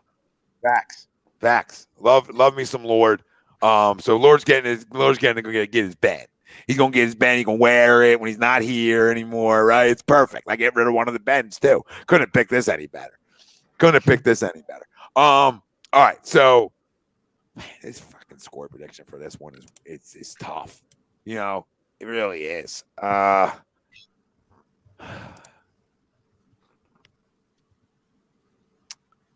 28-24 Eagles. Okay. My offensive player of the game is going to surprise some people. People aren't going to expect me to say this name. I know exactly Very what you're going to say. Very critical of this Yep. man. Miles Sanders. Yep. Miles Sanders breaks a run or two He needs it. on Monday. He absolutely needs it, Nate. I mean, this guy talked MVP last year. Grow up. All right, put your foot in the ground. You're on turf. You're fast there. Everybody's fast. Like running a hotel room, like a hotel lap. You know what I mean? Through the hotels, like when you ran when you were young, you feel like you're running a 4.240. Yep. All right, with no shoes on. I'm flying. Yeah, no shoes on. I'm freaking cruise. But I did think he has a good Robbie, me and you were getting pushed in the carts and we're flying, bro. Were Yep. you Yep. a brisk walk. getting pushed in the hotel carts? Oh, that's an image. That's a hell of an image. Chevy. I mean, I don't believe in Dallas' defense as much as some people do. They've taken the football away a ton early. I don't think they take the football away Monday night. I think we do. I think we get some good field position, things like that. I think our defense can even score a touchdown in this game. Ryan, another member. Ryan Spear, a new member. 3 members tonight. Look at you guys. I like it. Guys. Yeah, look at him. Got Welcome. music when we play. Winning your money, giving you jerseys, getting you down the road. We'll have an OnlyFans where you can get handies. You know what I mean? Like we got a little bit of everything. By the way, I completely forgot. We have a Tom and What, Tom's Frank, a good handy? I mean, a good handy. It clears you out. Hey, Frank, don't be a hater now. Don't be a hater. Hey, self-love is the best love. That's all. Look at that face. Yeah, I'm telling we're gonna buy you one. Yeah, the 28-24 offensive player of the game is Miles Sanders. My goodness gracious. Defensive player of the game, Anthony Harris. Like that. Anthony Harris is taking the football away. Dude, he almost had a pick. He almost had a pick Sunday. Well, Should've been Damn it. Pick 6, I'm right? gonna go with a combo. I'm gonna go Anthony Harris, Derek Barnett, because I think Derek Barnett gets a strip sack Monday night. Right? We've been very down on him, rightfully so. Dumb penalties. I think he makes a play Monday night. Has to, too. I mean, it's part of it's talking into existence. So, Yeah, just watch the other guy get 40 mil Yeah. yeah, I mean, and play 30%. and then play no snaps. Like figure that one out. Yeah, although the guy's got more money and less wear and tear. Thanks. Thank you. Tom, you know what? I think this is good because all the people that were saying, "Oh, Tom, you're being too negative," all that stuff. This is good, right? Because everyone was coming after you, right? No, this is good now. So, fam, like I said, I just have this for you, fam. This is Tom. This is for you. Here we go. EAGLES Eagles.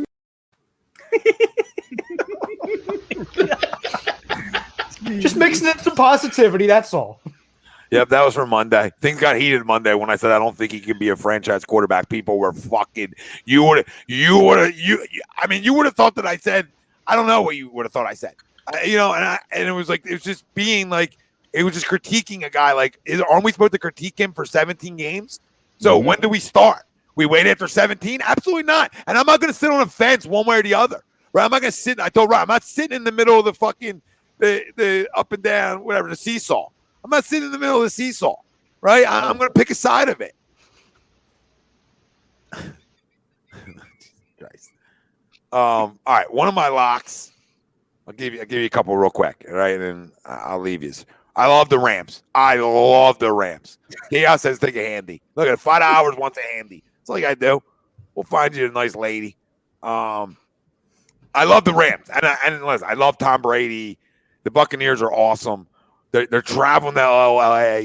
The Rams are a home dog, right? Home dog. Knock it off. They're a good football team.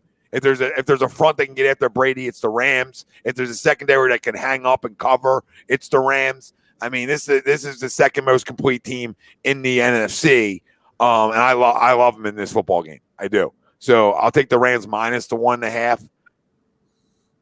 What was the other one I had?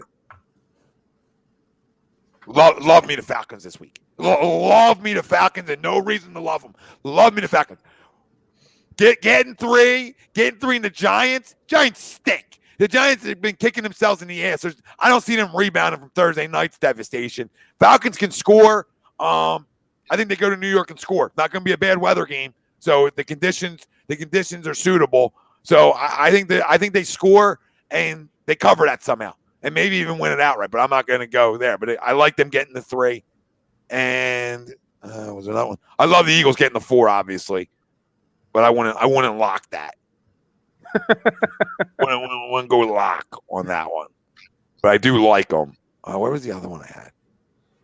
Oh, I don't give a shit who's quarterbacking for the Texans tomorrow night. I love the 8. Give me the fucking 8. Give me the 8. Give me the 8, because I think that's a closer game. I think that everybody in the country is going to take Carolina in that football game, and I get it. But this is almost a prove me game that you can go. You're going to beat somebody else by double. They're playing a bad Texans team. I get it. I understand it. I still think they cover the 8. I'm not telling you Texans are winning. I'm telling you Panthers are going to win the football game. Texans are at home dog getting 8. I like them a little bit. I like them to cover it. You can laugh all you want. I don't care. It's the NFL. I'm laughing because I knew you were going to do that. I knew as soon as I saw that, I'm like, oh, they're playing the Panthers. I know where he's going. I know exactly. I knew it. I was like, oh, I saw it on the schedule. Like, this is it. That's a lock. That's a lock of a lock right there. Yeah, well, if you can get the Raiders in 2 now at 4, I like that a lot too with no 2. You can get that in early. I like that. There's some good. Listen, there's some good games that are good, but my most love lock though is the Rams. I love the fucking Rams for some reason, and I don't know. It's not that the Bucs aren't loaded. I get it. No, maybe no Antonio Brown this weekend. That takes them down a step. And if you can get it at 1.5 right now, go get it. Go get it. There's not much else out there that is like. There's a lot of tough ones. Like you could like Detroit a little bit if you play that game a little bit. Getting 6 at home versus the Ravens, who just came off a huge emotional win off a team they can't beat in the Chiefs. Another one. Like if you're just thinking, just thinking that's a game that you could like too, right? This is the cover. Detroit covers. They're not winning it, but they can cover it. Tom, you taking Houston +8 with Marquise as quarterback? Yeah, who is quarterbacking for them tomorrow night? Davis Mills. Their third-round pick. Yeah. Yep, they cover the 8. Because that might even go up to 10. Like, just wait it out. I'm saying put that game in before it goes off. Wait it, because it go up to double digits, and then I would really fucking love it. Because I just don't think Carolina. Like, I think they're good, but like you're going somewhere else. You're that good? Okay, maybe they are. We'll find out tomorrow night. Texans stink, but it's the NFL. Nolan Arenado injury. I'm going 2-3. Well, that's fine. I'm like 7-0 right now, or like I'm like 10. I'm like 10-0. What am I? Right? Well, I don't even know what I am. I gotta be like 6-1, 7. You 7-1. are 9-1. 9-1. I think 9-1. I get a little leeway. Got a little leeway. All right, boys. That was fun. Guys, make sure you comment in your score prediction, offense, defensive player of the game. Screenshot it so that if you nail it, send it over to us with your Cash App or Venmo, and I'll Venmo you over $25 for nailing it. I mean, this is what we're doing here. And you don't got to be a member for that. Anybody. But you better hit the fucking subscribe button. You better hit the damn like on this video. All right? We love what we do. We love talking to you. You guys, What? What, Ralph? That was gonna be one of my locks. Damn it. Cayman. Sorry, bro. Double lock. Coming in Cayman's paying like A2D air conditioning bill this month. You know what I mean? Like Cayman's coming in fucking, Jesus, I don't. You know what I mean? We might go public tomorrow if this keeps up, right? We might. We'll be at NASDAQ tomorrow. That's when you know you make it. Go public one day. That's our goal one day. We're gonna go public. I don't know what the fuck that means, but we're gonna do it. Some guys got good to have fucking goals, Tom. Yeah, this is what this means, Tom. Thank you. I didn't know. I just wanted to do it. I forgot Noah was still here. Yeah, I forget sometimes too because these guys. Listen, you guys on Wednesday nights, you guys just scream up. You know what I mean? You got to scream out, and everybody will hear you. Yep, see, scream out, let everybody know you're here, and then you talk. You're behaving yourself down there. Noah. Eric, you need my score? Birds 27-7. Who's your offensive player of the game? Everybody. How about Yes. Did you say Devontae 27-7? Yeah. 27-7. Yeah, well, that means we're definitely Devontae losing. Smith scores 2 touchdowns. I'll wear a shirt. I'll go shirtless for Rager too. You know what I mean? If that loser wants to show up, we'll take a shirt off for him too. Hopefully he doesn't run out of bounds. No, you said Devontae 2 touchdowns? Correct. 2 touchdowns. On the defensive side of the ball, Hargrave has 2 sacks. Could have used that 2 touchdowns last week, Noah, from that Devontae when I put the 150 on it. What'd you do? You put 150 on it? Listen, is he going to Canton? Is he going to Canton? Yeah, but you know who his quarterback is? Did you put 150 on it? No, it wasn't 150. It was to win 150. It was to win 150. Oh, I was like, dude, you know who his quarterback is? Let's slow down. What are we doing? $150. My goodness, I could give you. Like I said, when I go 7-0, I get ballsy the next week, and now I deleted the app. So now I'm not. There's going to be no ballsy this week because the app's gone. I deleted the app. Right, I'm such a problem with my locks. I want to leave every game out. Listen, when you're hot, you're hot. When you're hot, you're hot. Listen, let's go win this football game. This is Dallas week. This is an important week. Dallas week. We obviously got you covered on A2D all week. It's a must win. We're coming on. Bottom line. Yeah, it is. Look at it. I mean, look at you. Another one. Another one.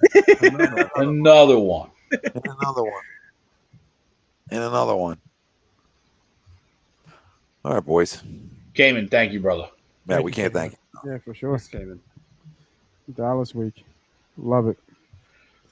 I guess I'm next. I mean, it's gonna be tough, right? Because I think the Cowboys are gonna win. So I'm not picking Cowboys as all my offensive player and defensive player here. You know what I mean? Like, what the fuck does that look like? So I guess I'll pass. Greg, over to you, bro. You picking Cowboys? Yeah, 28-13 Cowboys. Oh, Jesus Christ. This is gonna CeeDee Lamb. That's why I didn't say it. And Micah Parsons. Oh God. You're gonna go 2 guys we could have had. This is what you're. Yeah. Yes, he is. God damn it. I'm just gonna turn that knife a little more. Yeah. Eagles roll now. Like I'm almost telling you, you're gonna lock it now. Like the 13 points got me. You picking them, fine. Them scoring 13, I can't stop. Now Dallas 85 Bears. I mean, we got to go. I'm not saying they are. I watched our offense. Homer pick. Now it's a homer pick. Anytime you pick a team you like. Okay.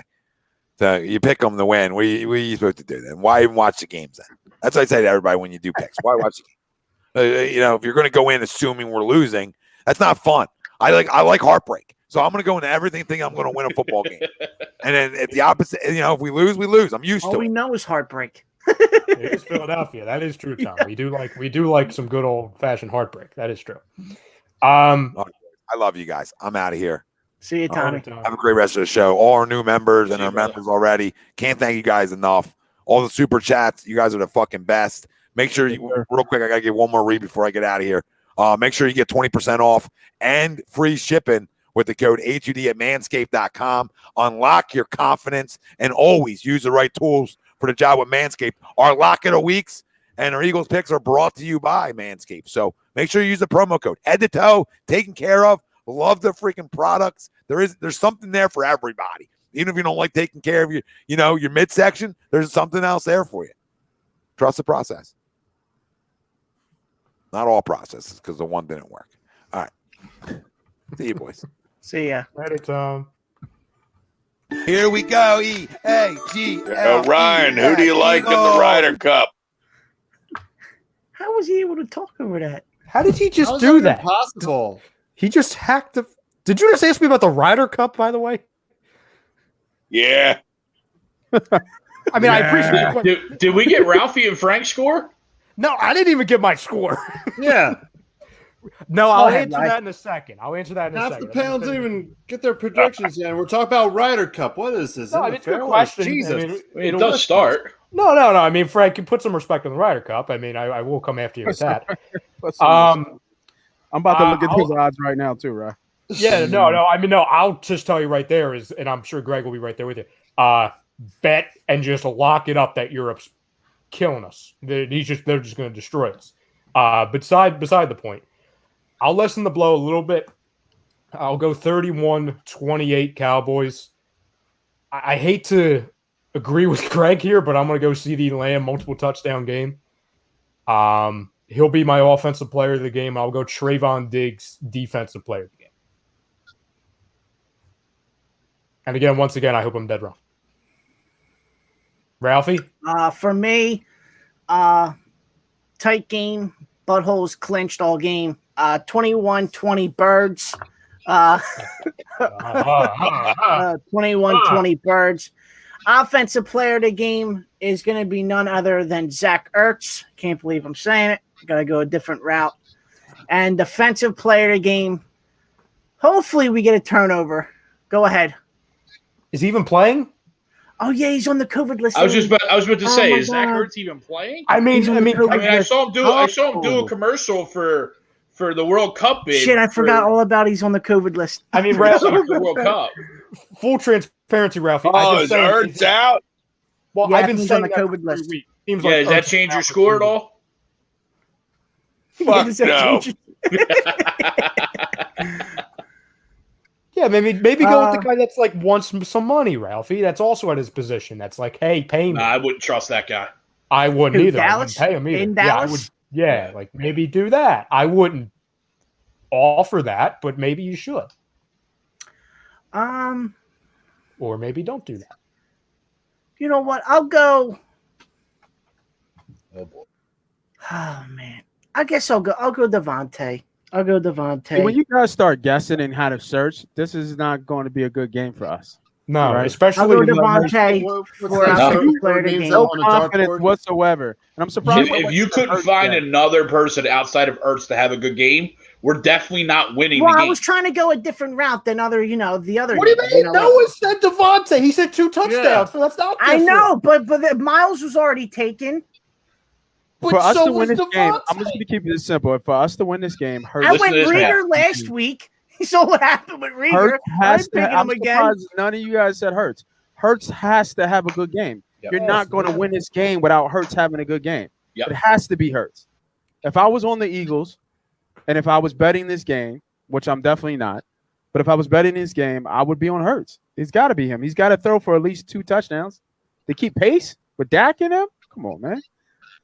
I mean, I know it's an NFC game, right? I'm not sure how many shootouts we've had over the years off the top of my head, but it's always a tight game. It's a division game. It's in Dallas. They're going to be hyped. Everybody's going to be in the city. You know, Irvin's going to be there. Smith is going to be there. Aikman's going to be there. Oh, it's their home opener. Yeah, it's the Everybody's gonna home be there. opener. You know, they just came off a big win, opening up the division. I mean, like I said, man, it's going to be tough, but it's got to be Hurts. There's no doubt. Like, Miles can have I'll a good take game. Jalen. There you go. I talked to Who's you. on I'll take defense? Jalen. Who's on defense? Defense. Give me Which Jalen? Hurts. Don't confuse him more. Don't confuse him. Yeah. God damn it, Greg. Defense. You know what? I'm gonna go Josh Sweat. 2 sacks. I thought you were going to say Brandon Graham. I It's like going to be like, not playing, not available. Well, yeah, BG. Yeah, BG. Josh Sweat, 2 sacks. I think Kerrigan's a Cowboy killer. I think in his Washington prime days. I don't know. I don't watch Washington. Yeah, I know he killed us. I think he was an NFC East killer. Yeah, I feel like he was a killer in his Washington prime days. I think he was a maniac for anybody he played against in his time. I think he's washed though. I thought he was. Yeah, I forget half the time he's on the team now. Yeah, like it's an ugly number with that 90. I'm just like, yeah. Frank, go ahead, Frank. I am gonna go with 24-20 favor of the Birds. My offensive player of the game. Of course, Watkins. Of course, you're gonna. I knew you were gonna set up for that. He wasn't taken. I know he wasn't taken.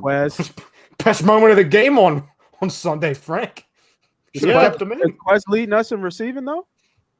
I think Probably, he right? is. You know what? I'm gonna. Nate, don't get him started, Nate. I was so mad that he didn't score. I'm like, oh, you I got know. finish. 91-yard bombs, and you fail to capitalize on that. I feel like we failed though. We were at the one. Yeah, I was going to say on the we one. failed. They took him off the field. He didn't even. But by the way, I hate to admit this because he's a national treasure, or kind of really, I don't know. Merrill Reese is losing it. You're saying like just listening to most of that game, and listening to Merrill Reese, he was calling wrong people that would get the ball. Like that play to Quez, he said Jalen Rieger's running down the sideline. And I'm like, come on. And then like the one field goal, oh, he missed it. And Mike Quick's like, no, it's in. No, he's Greg. He's in his Jim Ross AEW stage right now. Oh no, he is. He absolutely. And like I said, I hate bringing it up, but he very well might be completely losing it. I was about to say he's like 90 and he still dyes his hair black. Yeah. You know what I mean, he's just let it go. He's not. I mean, say what you want, but did you hear Paul Allen's radio call on the Vikings radio network? Yes. Yeah, I definitely heard it. It's good. Yeah, I'm not saying other people don't make mistakes, but he doesn't know half the guys that catch the balls without getting fixed. You know what I mean? Oh, it's not Jalen Rieger. Oh, it's Quez Watkins. Sorry. Yeah, Ethan, good game up there Saturday. It was awesome. Who did they play this week? Villanova. Frank, finish your prediction, Frank. All right. No way. My offensive finish this, Frank. My offensive player of the game. You know what? I'm going to go with Quez Watkins on this one. Oh. Wow. Good call. Christ. Good We're call, definitely Frank. getting blown out. He had that on the sheet. Don't act like he just came back. Yo, with Greg, That's does- been on the sheet. And my defensive player of the Cover. game is Fletcher What is Cox, it? since we've been talking about him all night. 29. Nice. Fletcher Cox and They Quez. probably should, but they probably won't. Fucking Penn State's played Villanova They're football. playing Villanova. What are we doing? What is this? That's probably more one of those first half bets. You know what I mean? You know, once you get the second and third stringers in there, you never feel safe. Good first quarter bet. Yeah, maybe even better. I don't know why Auburn didn't run the ball right there at the end of the game. Oh my God! Oh, Cayman. Thank you, Cayman. Thank you, Cayman. He's the last one for the night. I said I would come out when I got a job and have some money. So here you go, guys. Cayman, you're the man. Cayman. You're the man. Hey, You're the man. appreciate that, bro. Thanks, brother. Thank you, brother. Don't Don't worry. Nate and the boys over you'll the next couple of weeks. For sure. We'll get that all back for you. You'll get that right back. We appreciate you. Let's fly through the NFL Week 3 picks, and then do our locks and get the hell out of here. Mm-hmm. So we'll just go real quick with it. Panthers at Texans, Carolina -7.5. Carolina. I'll take Carolina with the win. Houston covers. Carolina. I'm just here so I won't get fined. Yeah, Nate. Yeah, Nate is babysitting us right now. Nate's babysitting us. I'm just listening. I think Carolina covers. What a great Thursday night game. Yeah, I got Carolina. I completely catching up on my AEW stories. So I completely understand, why Tommy would lock them, the Texans. I just can't do it. I can't do it. Cardinals at Jaguars. Cardinals -7.5. Cards. Give me the Jags with the points. All Cardinals games have been really close. Another week for Trevor Lawrence. Give me the Jags at home, getting more than a touchdown. Yeah. Indianapolis. Give me the Cards to cover. I think Urban Meyer is going to run away to USC soon. Well, you heard what he said about the NFL defenses, right? What's that? It's like playing Alabama every week.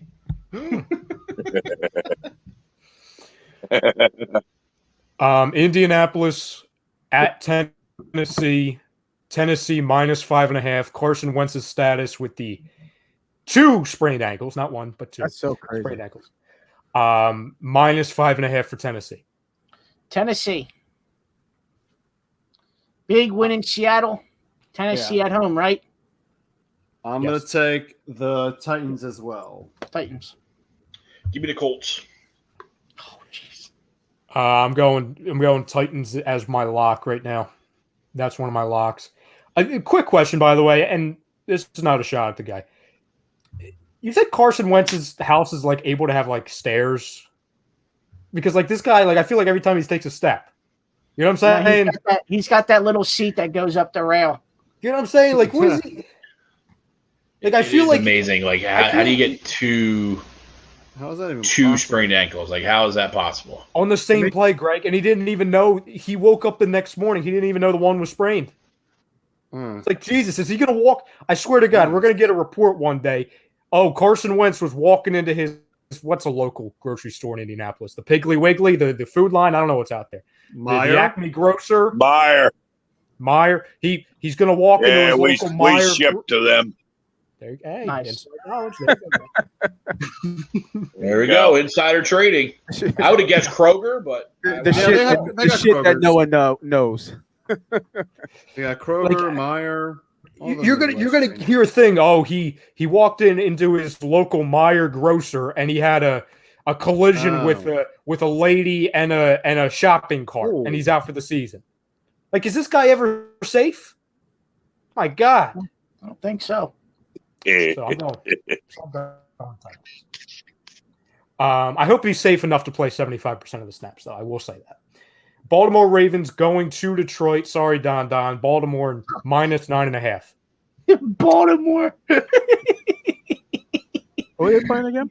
The fucking Lions. I think the Lions keep this close. Again, I mean, you're pushing 10 points. Give me the Lions with the points. I will take the Baltimore Ravens. That'll be probably a big teaser bet, I bet. Get that down. You mean taking them down like to a field goal? Yeah, so there's 3 as opposed to going up. Yeah, there's 3 different teasers. There's 6, 6.5, 7. It's counting where you go. Right. I could see that being a good 7-point teaser. I mean, like you guys said, Baltimore's coming off an emotional win, and I think Detroit, they're 0-2, but I think they've covered in both games, right? Yeah. So that's a lot of point for a team that can pass. Ralphie, real quick. Luke brings up a good point. Did you break your other chair? Because now you're back at the old school chair. You broke the other friggin' chair.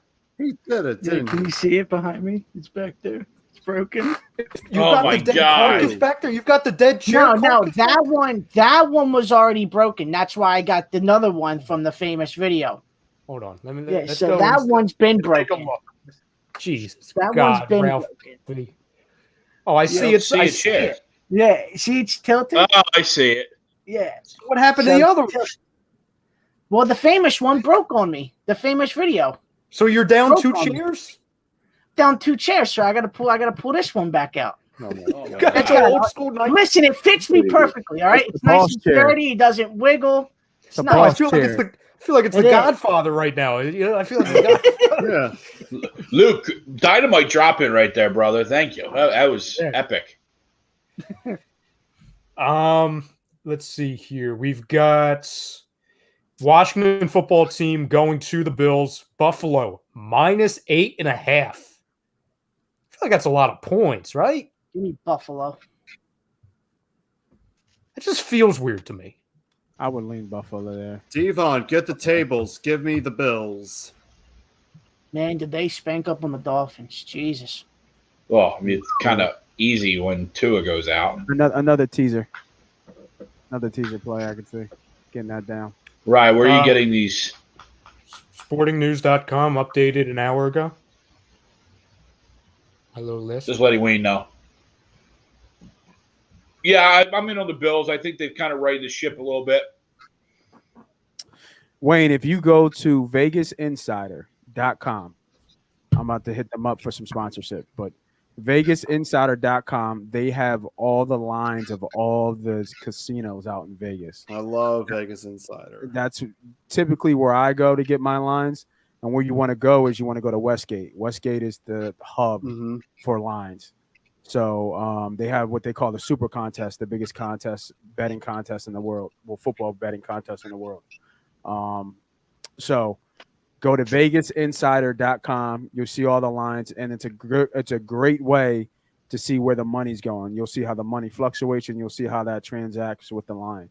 So if you guys are really kind of looking at the numbers there and really trying to break down how money's flowing in and out, it's a great website to go to. I'm actually going to pull it up now, Nate. I'll go right to it. Yeah, and then you go to matchups, I believe, and it'll give you all the matchups, and then you can look at all the lines from all the casinos. So MGM Grand, Westgate, Caesars. Yeah. Oh yeah. That's a lot of. It's a lot of numbers for college football lines. Yeah, too. and then it opens up. It gives you the early lines, and then as you scroll down, you'll see how the money line is changing versus the points. So you'll see the points might stay the same. Like, for that Buffalo, it might be -8.5, but you'll see the money line going up. So that tells you that people are pounding the money line. Like they're just throwing on the money line versus the number. And then you can it gives you good insight of how to read the lines. If you got if you're getting in, if you're starting to get more outside of the recreational betting and kind of want to understand how it is. Obviously, I explain all this on Sundays at 10:30 on Money Pot, but just for everybody here, it's a great way to kind of understand how money flows with Vegas. So VegasInsider.com, look around, and they give free picks on the site too. Like they give free picks and they give you some fantasy stuff. So it's just something to kind of look. And folks, family members, when you guys look at picks and you're looking at things, the point of the picks is just a reference point, right? You can follow what we do, right? Obviously, this is all entertainment and you bet at your own risk. But you can follow what we do, right? And you can follow what I'm doing, and then you can see how we're winning and what we are winning. I've cashed multiple. I think my percentage would be like 70% right now over the last of the NFL season, just for the NFL season, not before, but just for the NFL season, if I didn't bet parlays. But I know people love the parlays, right? We all saw the 16 bet parlays. They're fun. They get you excited. And I bet parlays to hedge. Like, I don't bet parlays to win. I bet parlays to hedge. So if the last parlay that we hit last week, we had a 14 parlay. I hit 3, and on the fourth one was a fighter, MMA fight, kind of big in the UFC betting as well. So on that last bet, it was plus, I believe, 1,300 or something. I put 75 on it, and I had a cash out option. I put it on my social media. We had a cash out option of $500. Now, I put a poll up there just to see. I asked people, should I cash out or should I let it ride? A lot of people let it ride, but you don't think that's free money right there. That's a win, right? It was $75 to win. Just round up to say 500. That's 4x your money. You know what I mean? That's a good win. That's a good bet. Don't get greedy in this game. Small swings make big waves. Hell yeah. That's a heck of a buyout. Did you end up cashing out? For sure. Yeah. For sure. That put us up another 1K weekend after that. Right. Yeah. Right. If we didn't hit that, it probably would have been we probably would have been up like 2 units. So when you think of betting, right, people want to swing for the fences. Everybody wants to bet small and win big, and I get it. You lower your risk. Nobody wants to bet $100 on one bet to win. But I say this on Money Pot all the time, and I say it again for y'all. The best bettors in the world are straight bettors. You won't find a best better in the best and the greatest bettors who win consistently. They are not parlay bettors. They might bet a teaser here and there. They might bet like a parlay here and there, but they always bet straight plays and they bet props. So they bet 10, 15 plays and they come up, 3 or 4 units or however their scale is. I mean, these people are betting thousands of dollars on one bet, but when you look at it, their scale. So if you're winning, 4 or 5 times more, if you go like, say you bet 15 and you go 14 and 10 and you won 4 more bets. Well, I just won 4 or 5 grand on the weekend. Yeah. And you just scale it. You just scale it up. Like I wasn't betting always $100, $200, $300 a play. I started off small, $50, $25. And then I kept scaling as I got better. And now I'm at that scale where I'm betting a couple units a play. You know what I mean? Like all my plays are based off $100 bets because that's what I do. And like I said, I post them. But my parlays, I scale that back down because I know those odds are high, right? I don't want to take away from my value in my teasers and my straight bets. And even those guys you're talking about that when they do bet parlays, those parlays are on the smaller side, 2, 3, maybe 4 teamers, just because you have a little bit more control over it, right? Sometimes, yeah. I mean, I know a couple guys that do bet parlays and they bet them big. They bet a couple hundred, and if you hit them, right? If you end up hitting them, or you end up getting hot, you're so far ahead, right? It kind of doesn't matter. But at the same time, Noah's down. Noah's cool. Yeah. He's back. He's back. But at the down, but not out. Facts. But at the same time, with those parlays, you're always chasing. Yeah. Right. You end up chasing all the time. And that's why I like being one and done. Because everybody has a story. Everybody has a story. That one play, and I could have hit this. Don, appreciate you, Don. He says, "What up, A2D?" Yes, Don. Thank you, brother. Let's get back into these just so we can get the hell out of here. We've got New Orleans Saints at New England Patriots. New England -3. Saints. It's a good game. I wouldn't touch it. I wouldn't touch this game, obviously. I'm going Saints. Give me the fighting Mac Joneses. Who? Mac Jones. Give me the Pats. Who? Noah. Mac Jones. The Pats. I think Jameis Winston really regressed last week, and I think he's gonna go back to his usual mediocre quarterback self. We've got the Chargers at Kansas City Chiefs. Kansas City -6.5. KC. Was it 6.5? Yep. If this stays where it's at, I'll take KC.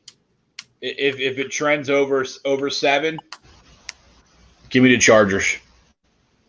KC doesn't have a running game, so KC is very one-dimensional. Their defense isn't very good either. They don't need a running game with Mahomes. I agree. Fellas, I got to call it a night. I got to get up at 4 a.m. All right. It's only a couple hours. You're good. Just stay on. We'll just stay on. Later, brother. Hey, See you, brother. Hey, Jesse, I do. Later. Have a great night. We always take an easy money and let it pile up. I don't bet small, but I know how to manage my bankroll. I'll just leave it at that and let because we're trying to get the hell out of here. So catch me on Sunday, Jesse. Yeah, tune in Sunday. The next game, Chicago Bears at Cleveland Browns. Cleveland -7.5. Chicago. Justin Fields. Correct. Give me Browns win, but Chicago covers. Yeah, I've got Chicago covered. Yeah, I wouldn't be scared of Cleveland here. Brownies. Because Fields' first start, he doesn't look good. No. He doesn't look good, and I don't think they're going to be able to keep pace with Cleveland. And this is Beckham's coming out party too. Yeah, because Jarvis is on the IL. Yep. Yep. Hopefully, he could be a bust, even though it's hard to say. Miami Dolphins going to the Raiders. No Tua. Vegas minus 3.5. Yeah, I mean, if that's where it is right now, yeah, absolutely Raiders. Give me the Vegas Raiders. It's a weird line. Very weird line, right, Nate? Yeah, it's a weird line because it's telling you that Brissett is kind of, I wouldn't say an upgrade. Yeah, he has value. He's not an upgrade, but he's not worse than Tua. Yeah, I think Tua playing that line still kind of the same, maybe 3. Mm-hmm. I think the game we're all going to be paying attention to, it should be a primetime game, it should be the game of the week. I think Greg and I both believe, just based off of our preseason stuff, I think we have this as our NFC title game preview. Tampa Bay Buccaneers, Los Angeles Rams. This time it's in Los Angeles. Right now it's Tampa Bay minus 1.5. By the way, did we skip the Steelers and Bengals? Probably. Not that we really care about it. They're next. Okay. They're next. Okay. You know what? Give me the Rams. I'll take the Rams. You guys are crazy. As much as I want to jump on my Matty Stafford MVP. Give me TB12. I've bet against Tom Brady 3 times in my whole life, and I'm 1-2. I'll never bet against Tom Brady, bro. I'll tell you right now, I will never bet against Tom. They really might go undefeated.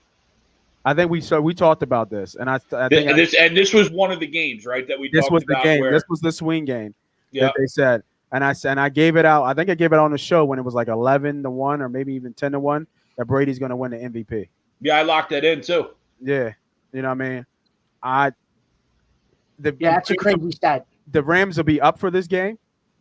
The Rams will be up for this game, but I don't bet against Tom Brady. That's just like a golden rule for me. I bet against Tom Brady once, and it was the Eagles, and I said, "Fuck it." I didn't care. I didn't. I'll take the bait. I'm going Rams. I'll bet against them. God bless. To quote David Roska, Rams. Well, now we know TB12 is winning when you're quoting Roska. New York good Jets for fantasy. New York Jets going to Denver. Denver minus 10.5. Denver. I'll take Denver. Go ahead. Go ahead, Frank. Give me Denver with the win, but Jets cover. There we go. Perfect timing. So here's another gem that we always drop on Money Pot. Always look out for teams traveling far. So East Coast traveling west, West Coast traveling east. Never good. Denver's in that altitude. Think about second half if the Jets can hang in that altitude. They haven't played in that before. Yeah, I'm going. Give me the Jets with all those points. Broncos win the game. I think the Broncos are a good play. Suicide or suicide. All you guys are full of shit too, because none of you putting money on the Jets. I'm not putting. I can't down here, but I would. That's a lot of points, Nate. It's the Jets. What does he have? Jets. Like 7? He has like 7 picks already. He does, yes. And it's only been a 1.5 game. By the way, who the Broncos have to pay to have their first 3 games be Giants, Jags, Jets? Right. Good Yeah. God. I mean, I know you're in the division with Herbert and Mahomes, but come on now. Falcons going to the Giants. Giants favorites -3. Giants. Yeah, this line doesn't make any sense. I'm actually with Tommy here. I think it's a good pick by him. I think Atlanta actually wins the game. I've said it before the year. I said it after week 1. I'll say it after week 2. Daniel Jones friggin' stinks. Falcons. Yeah. I will take the Atlanta Falcons, and I will also give my lock that Kyle Pitts will get his first career touchdown this game. Okay. By the way, my Deebo Samuel over 5.5 receptions. Check. Got it. Not a bad call. Not a bad call, Nice. Frankie. I like it. You must be watching Money Pot on Sundays, bro. Hey, Speaking of that, I almost forgot. We got a new member coming on. He's giving out nothing but free prop bets. So make sure y'all tune in on Monday. On Sunday. okay, Nothing but prop bets, and he gives them all out for free.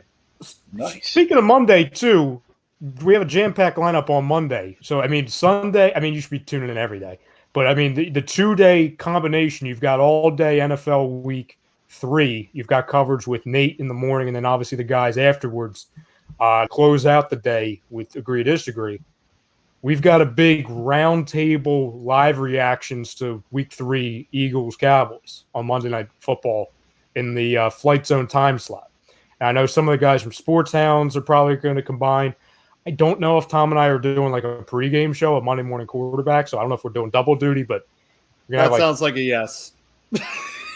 I don't know. Depends on how we do on Sunday with our bets. You know what I'm saying? That's like True. 6 hours of show. That's like 6 hours of show. That's a lot. But it wouldn't be. We'll probably do it. So yeah, we've got Nate's stuff. You've got Agree to Disagree, and then you've got all day Monday. You've got a ton of stuff there too. So make sure you stay tuned for all that. Bengals at Steelers. Pittsburgh -4.5. Give me the Steelers. Big Ben might not even play. Pittsburgh. Really? What's up with Yeah, Ben? They said he's got Nothing with his arm? a pec issue, so he can't throw. He can't throw deep, is what they're saying. That's what the word on the street is. Don't know. Well, Who is their changes. backup? That was potentially going to be my lock after the bad loss last week. That means Dwayne's going to start? That I'm means not a sure. good day for Najee Harris. Right, Mason Rudolph. Oh, He's still God. there. Yeah. Yeah. Jeez. Yeah, Mason Rudolph. it's Rudolph and then And, Harris. and with those points, yeah, give me the Bengals. With I the like points, the if it's 3 o'clock, I'll take the Steelers regardless of who's quarterback. Maybe not Haskins, but Mason Rudolph, I'd take the 3. But over 3 points, no, give me the Bengals. Division game too, Greg. Division game. Yeah. Now it worries me that Steelers defense going up against obviously the Bengals. You know the biggest thing? What's TJ Watt's status? Because I know he got hurt. He got hurt last I week. think he said he might be playing. So just another thing with the status is, they can keep that one status almost all the way up to the kickoff. So Yeah. you got to pay attention to TJ Watt groin injury, not considered serious, could play week 3. Yeah. he'll still be limited. He It's won't not be 100%, major, they're saying. Yeah. but he won't be 100%. He's still a grown Right. player. So Thank you, Wayne. He says, love the show, guys. Born in Philly, a lot of families still there. And now I split time in Colorado and Florida. Go Birds.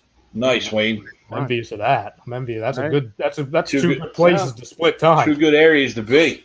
Yeah. Colorado's all right, man. I've been out there before. Got the goodies out in Colorado.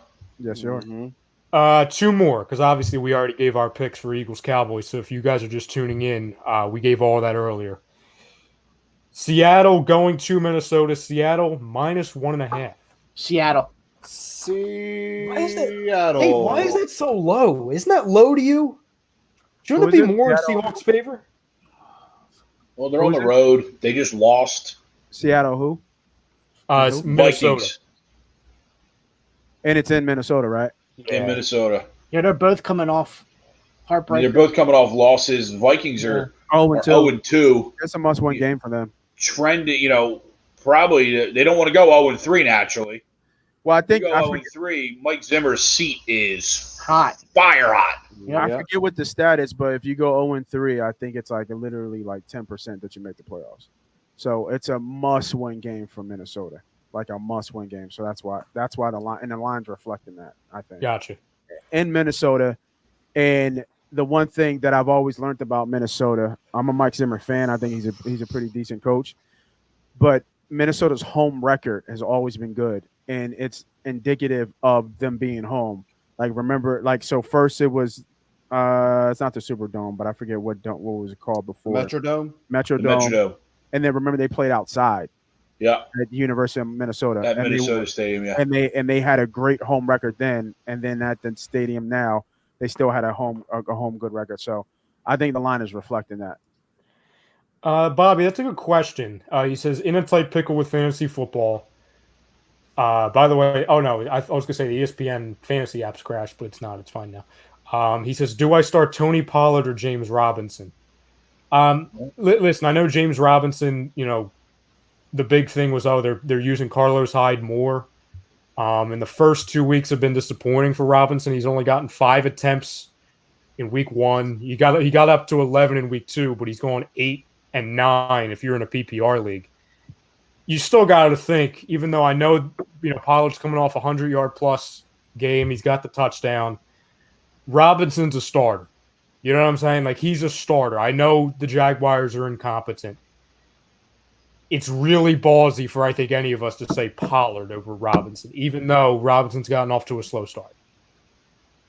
You guys agree with that? Do you want to root? As an Eagles fan, do you want to root for a Cowboy on Monday night against your Eagles? But I actually kind of think Pollard is the more safer play. I would say who's on the waiver wire? They're both. It's not a good situation. The Jags are playing the Cardinals.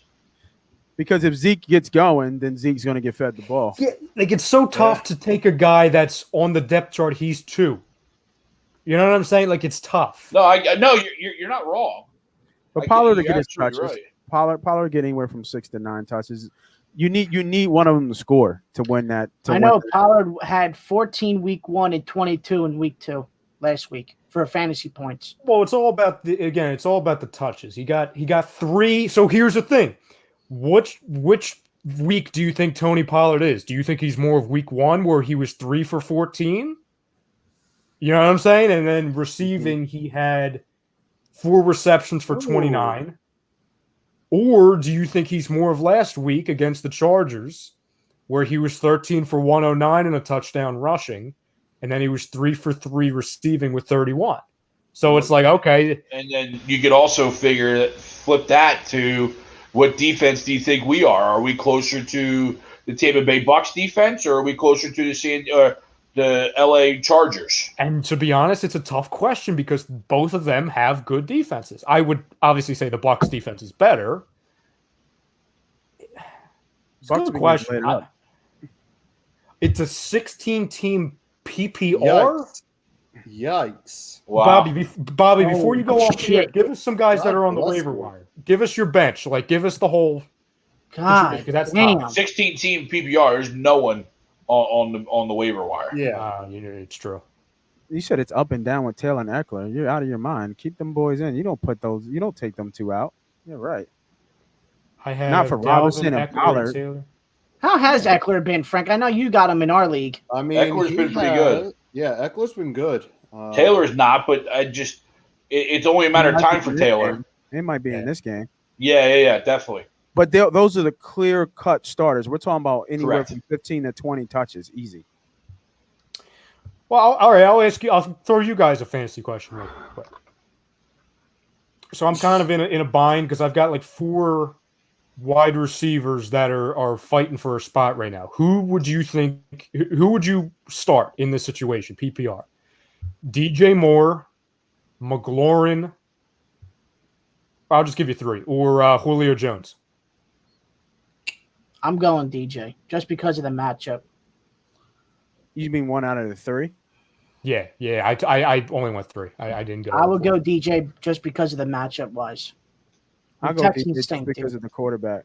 But Julio. We saw Julio signing last game. Who's the Texans play this week? The Colts. The Panthers. Panthers. Oh, the Texans. You said Texans or Titans? Sorry, I meant the Titans. My apologies. The Titans are playing the Colts. The Colts. Yeah, which is a divisional game. I have DJ Moore in there because I would go ahead. Well, I was just gonna say he got targeted 11 times last week for 22 points, and in the week prior he had 16 points, 6 for 8 for 80. So consistency wise, DJ's better, and any other week, I think the true name He's Terry McLaurin, but he's going at Buffalo. Yeah, I was going to say normally you side with the number one receiver on the team, but what did he do with was it Hinkie? Heineke?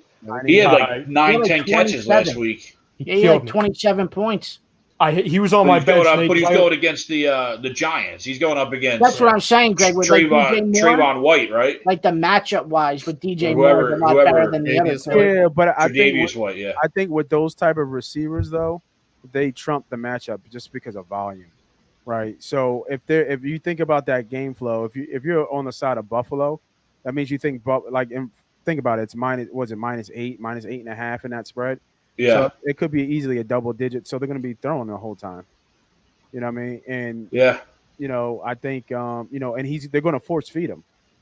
So he could I can see him having a stat line like 7 or 8 catches for like 90-something yards, and that's still good for 17. That's probably right. That's probably a little bit higher than what he's going to get. What is he supposed to get? Like 15 points, 16? I bet. McLaurin.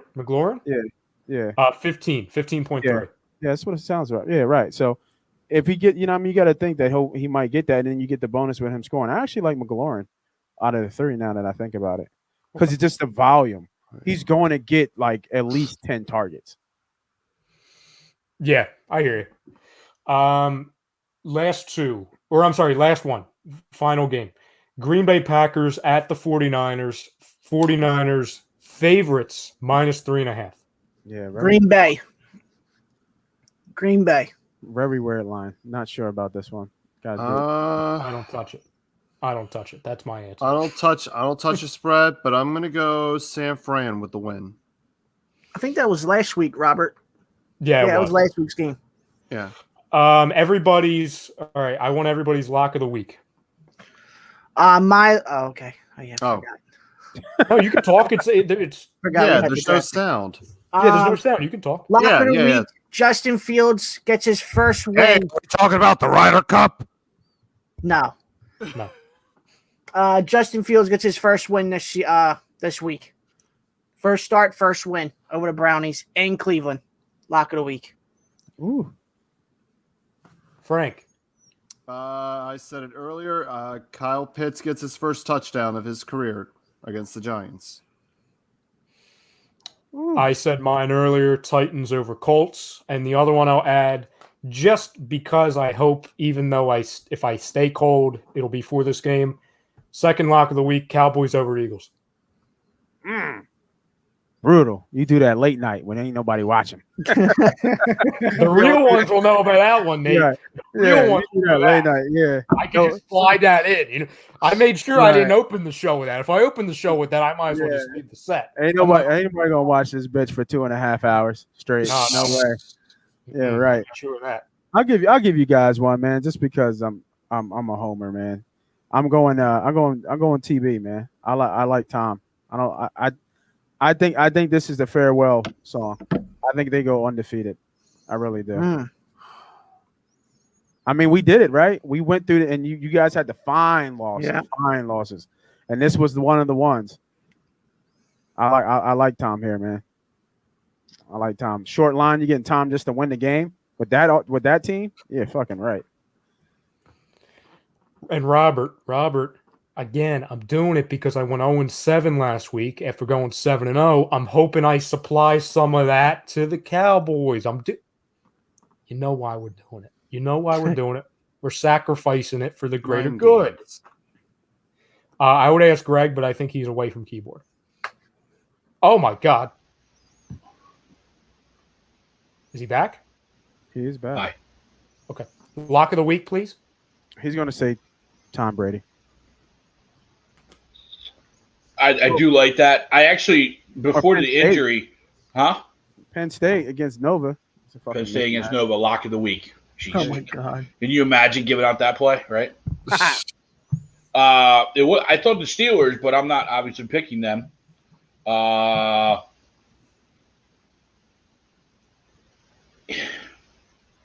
think this is the quarterback that can finally take advantage of the 49ers' weak secondary. I think the Green Bay Packers plus 3.5 are the lock of the week for me. I know it's on the road. I know it's at San Fran, but that's a quarterback that can take advantage of a beat up and injury riddled secondary. So they finally make do for losing to the 49ers all those times. Yes. Finally make do. And I also really like the Raiders. Yeah, smart one. Bobby, we got. I'll read and these the real quick Cowboys. before we. Well, no, Greg, I said that too. I said because I want to supply, since I was cold last week, I did say lock of the week, Cowboys over Eagles. Yeah, I don't think that's being cold, though. I don't think that's because you're being cold. I just think that's happening. I'll leave it alone because Robert California got mad at me. No, because Robert California, like, oh, that's blasphemy. Yeah. Listen, if we win on Monday, you'll be coming to me thanking me. So, Robert, send me a fax. Send me a fax. Send me a mean email. Okay, with that.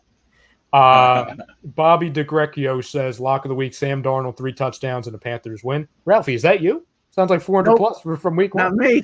Not me. Don, lock of the week, Wisconsin over Notre Dame. I like that. Please. Jesse, lock of the week, Alabama versus whoever they play. Very good. Citadel.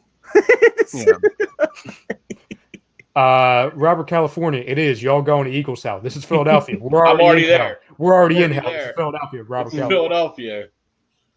Justin Moore, lock of the week, Arkansas over A&M. Ooh, I like it. Marky Mark, 49ers defensive line destroys the Packers. 3 rookie offensive line, and Rodgers 4 sacks. 49ers win, lock it. Look at Marky Mark. Nice. Breaking it down. The anti-Greg pick. I like that. I like that, Marky. And then I think this is the perfect way to end it. I'll just leave that right there because I don't even need to say it. It's just a way of life. Yep. Frank, Like I'm going to have you do the reads, Frank. Okay. Go. All right. Speak. Hey. Oh, I was waiting for somebody to put up a read. So tonight's show was brought to you by Sunrise Detox and the Counseling Center. Many of us and our families deal with mental health and addiction issues. We are happy to support the Counseling Center and Sunrise Detox, and friend of A2D Radio, Rob Lutman. He does a great job. And if you need help, please call 856-651-8117. Just tell them that Tom and the rest of the guys over at A2D have sent you. No need to be afraid to seek help. And we are also brought to you by Body Check Wellness, our promo code. Use the promo code A2D for 25% off your order. And whenever Riley Cote shows up, you get a special offer. Just throw another one up. I'm like trying to keep track of everything. Help? I thought I was like, I do need help. That's like your thing, Frank. I know it's my thing. I'll take it. All I'll right. put it back up. All right. Okay, I'm Nick Foles today. Thank Fam, you. if you didn't already know, we talk about it all the time. We got 3 new members tonight. We appreciate every single one of you that joined tonight and also have joined along the way since we started this back in June. We appreciate everybody who's going to join going forward. You can still do it now. You can do it if you're watching after the show. It's A2D memberships. That's $9.99 a month. You're going to get, obviously, picks through Money Pot Podcast. You're going to get locks of the week. You're going to get all that on Nate's side. You're going to get the fantasy picks from Willie Vegas. You're going to get the jersey giveaways. We're going to spin the wheel every Monday on the Monday Morning Quarterback Show with Tom and I.